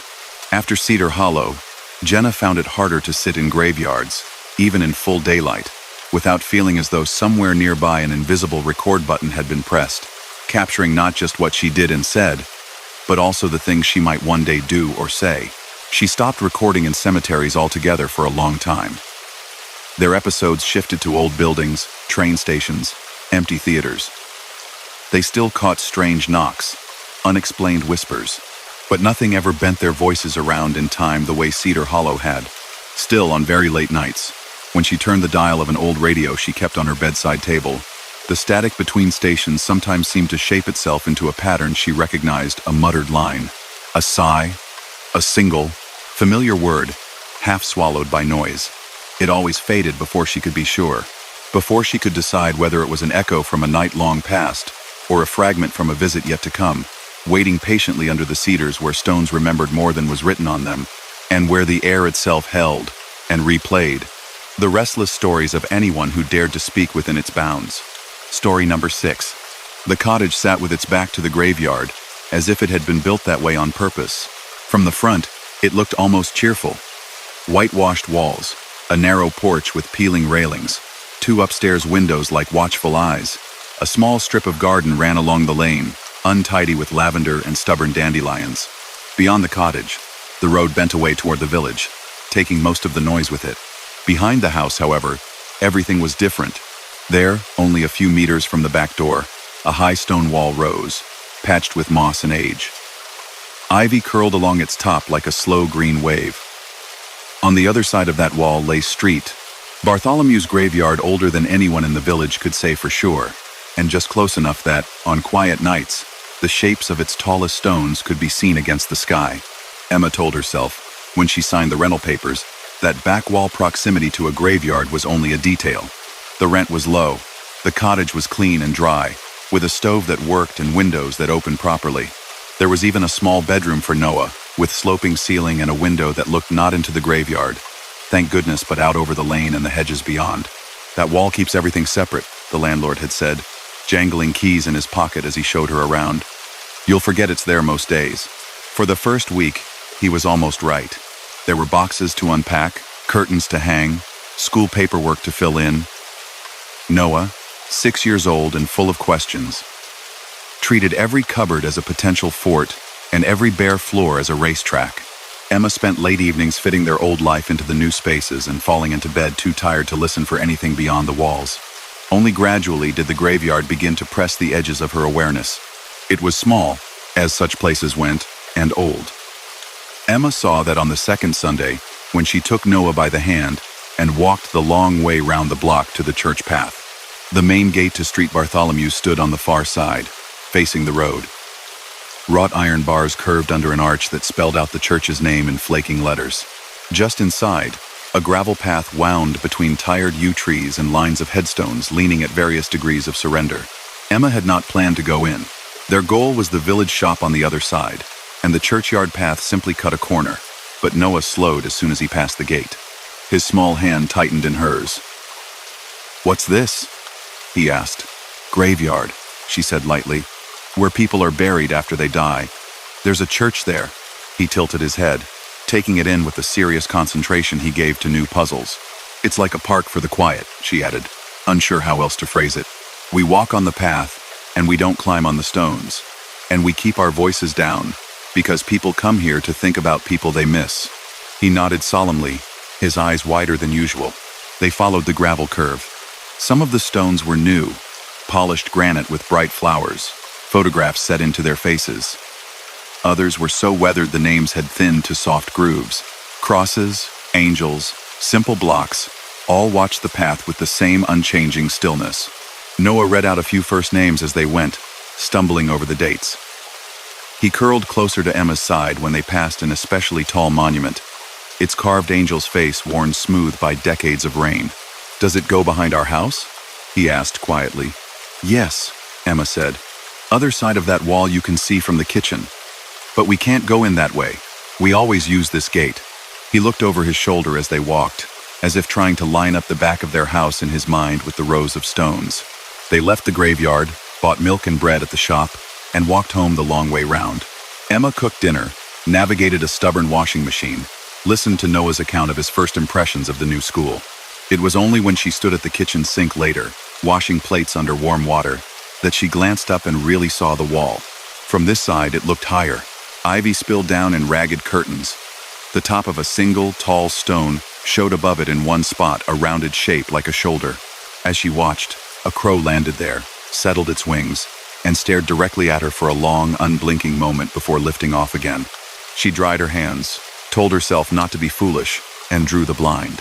The next afternoon, when she came in from hanging laundry, Noah was standing on a chair by that same sink, peering through a narrow gap where the blind didn't quite meet the frame. "What are you doing?"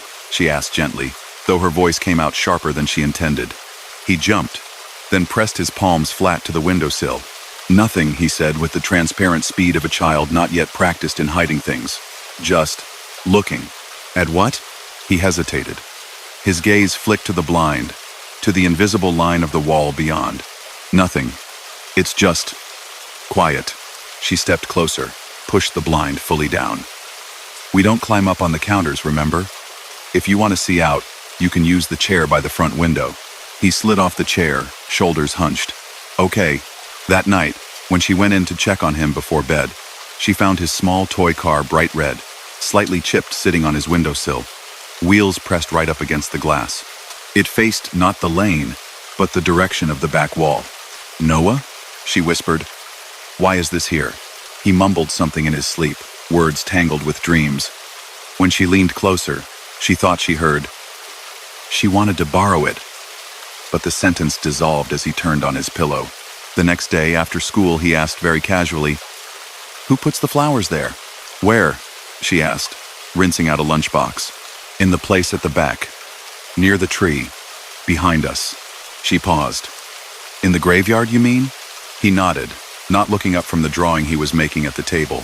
Emma thought of the section she had glimpsed from the gate, the older part, farther from the church building, where the stones grew more crowded and the grass longer.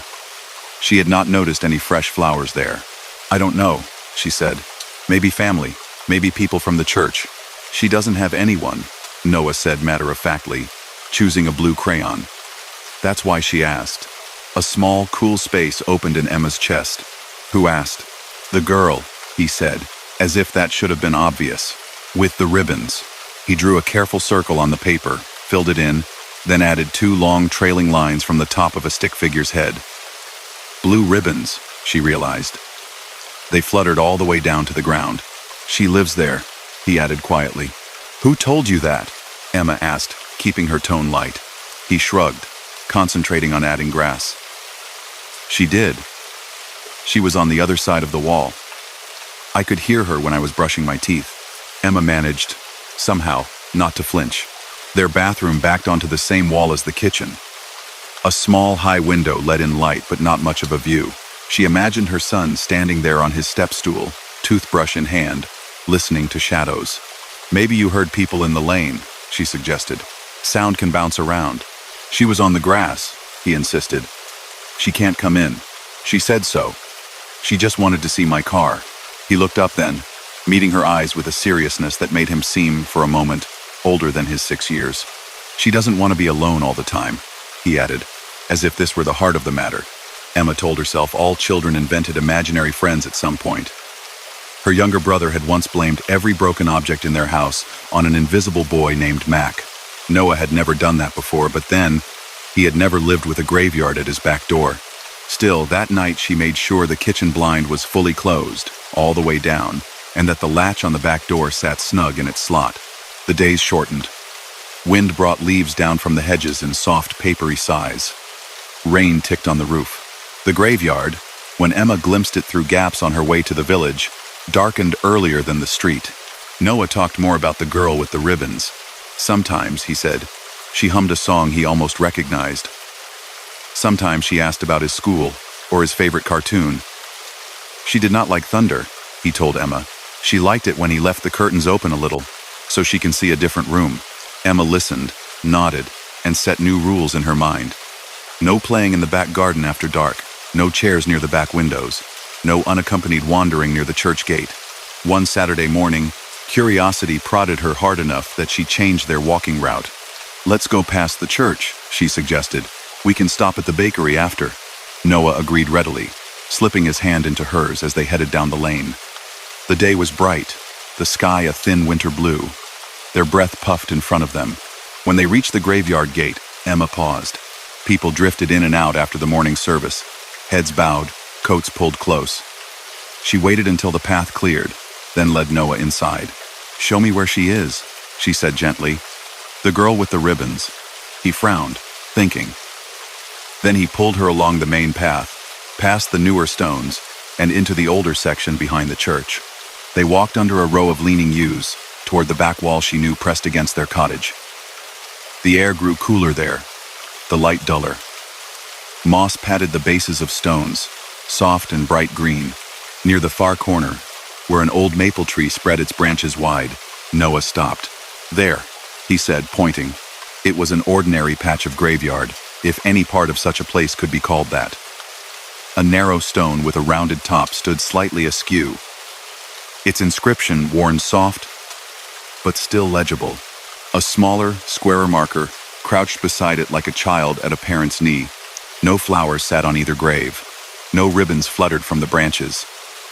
Only a cluster of pale mushrooms ringed one corner of the smaller stone. Emma leaned closer to read.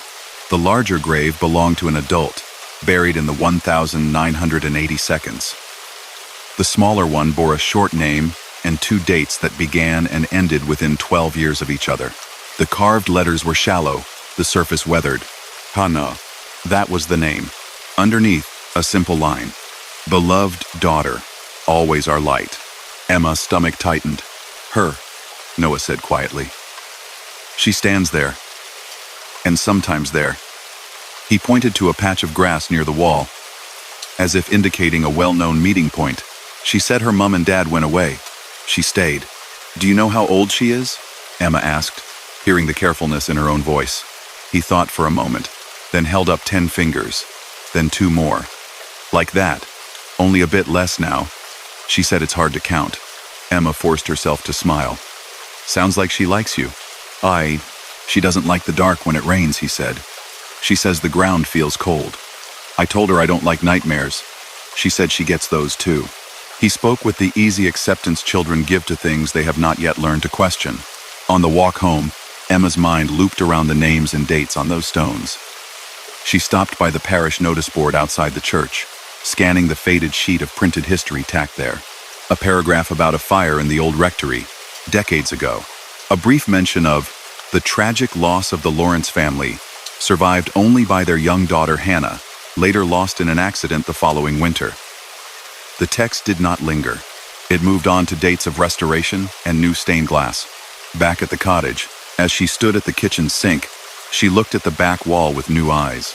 Somewhere beyond it, only a short distance away, lay a small grave for a child who had outlived her family, only to join them sooner than anyone had wanted. In that thin space between cottage and stone, her son had found a friend who whispered at toothbrushing time.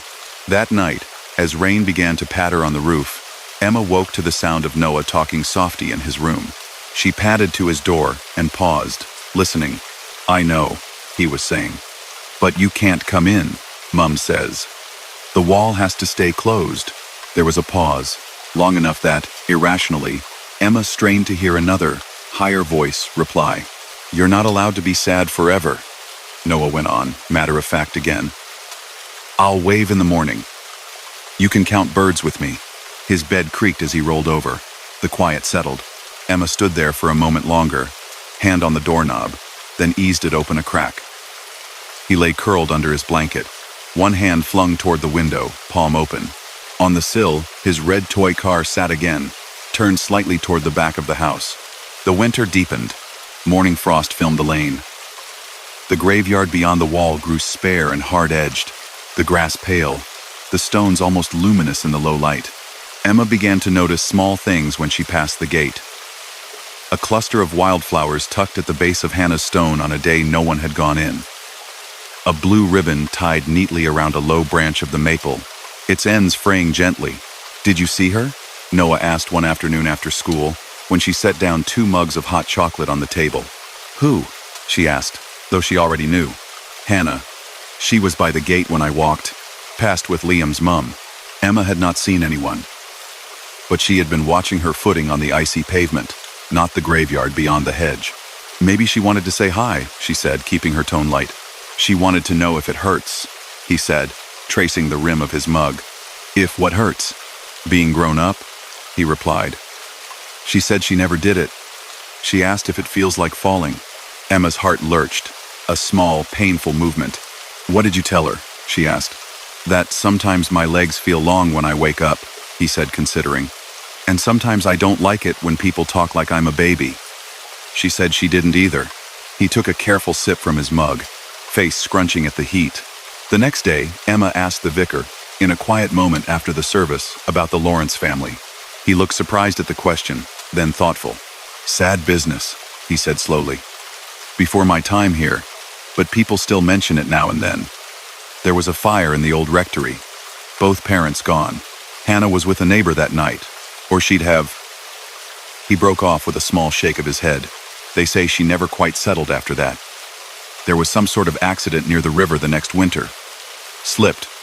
Hypothermia. By the time they realized she was missing, it was..." He spread his hands helplessly. "She's buried back there with them now. Far corner. Does anyone visit?" Emma asked. "Not regularly," he said. "Distant relatives came once, years ago. Left those ribbons on the tree for her. Blue was her favorite, apparently." He smiled sadly. "Children still hang things there sometimes. Little traditions keep going, even when the reasons are fuzzy." Emma thought of the fresh, bright ribbon she had seen. Its knots tight, its color unfaded. "My son says he talks to her," she said carefully. "He's imaginative." The vicar only nodded. "There are worse imaginary friends," he said. "Hannah was kind.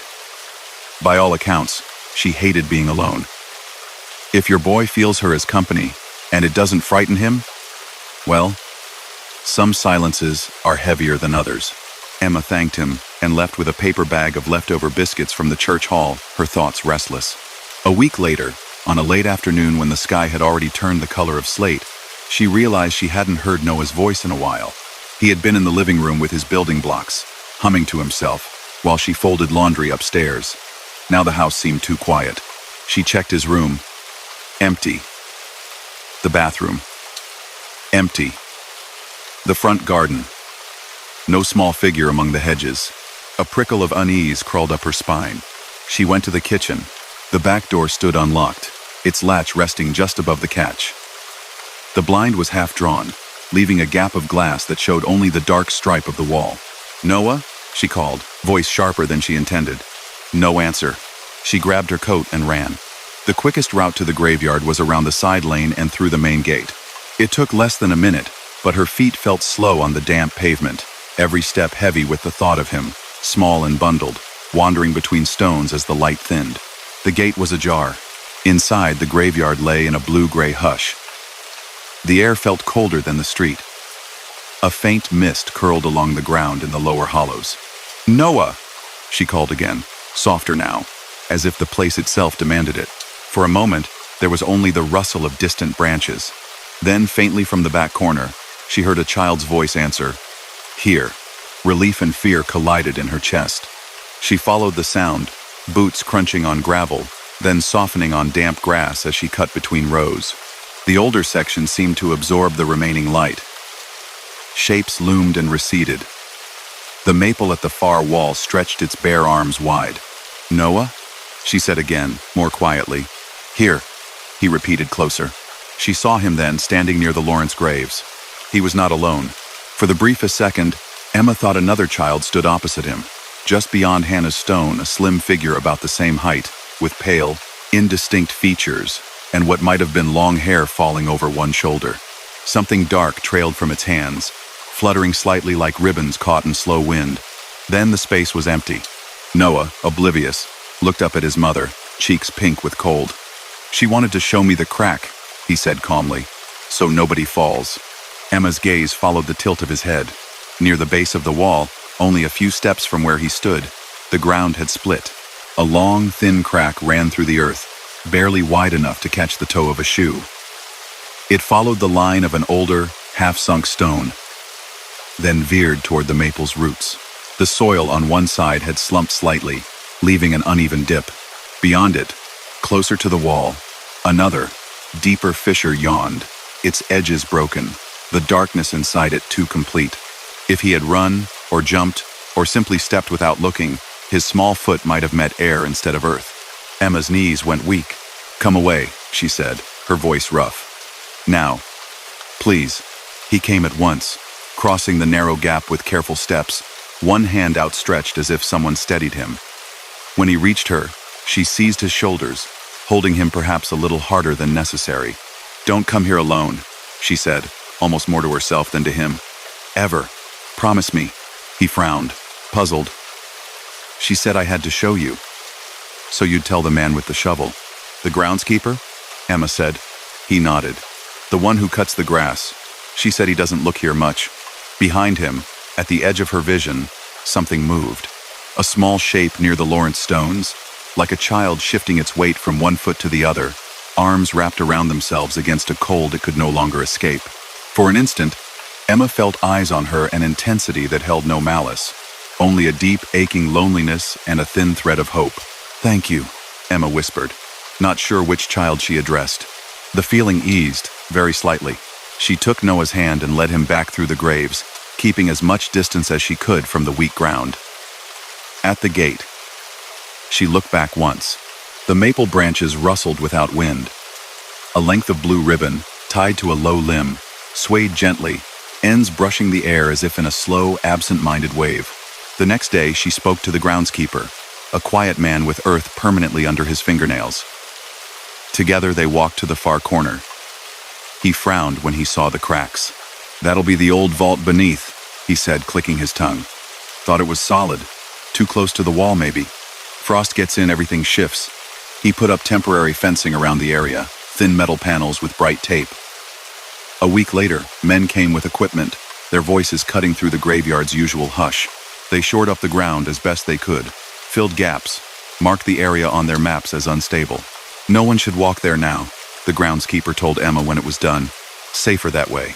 At home, when Noah asked if Hannah was angry that her corner had been fenced off, Emma said, "I think she wanted people to be careful. That's why she told you." He accepted that, nodding thoughtfully. That night, as Emma stood at the kitchen sink, she reached up and, for the first time in weeks, lifted the blind a little. The back wall crouched there, blank and solid.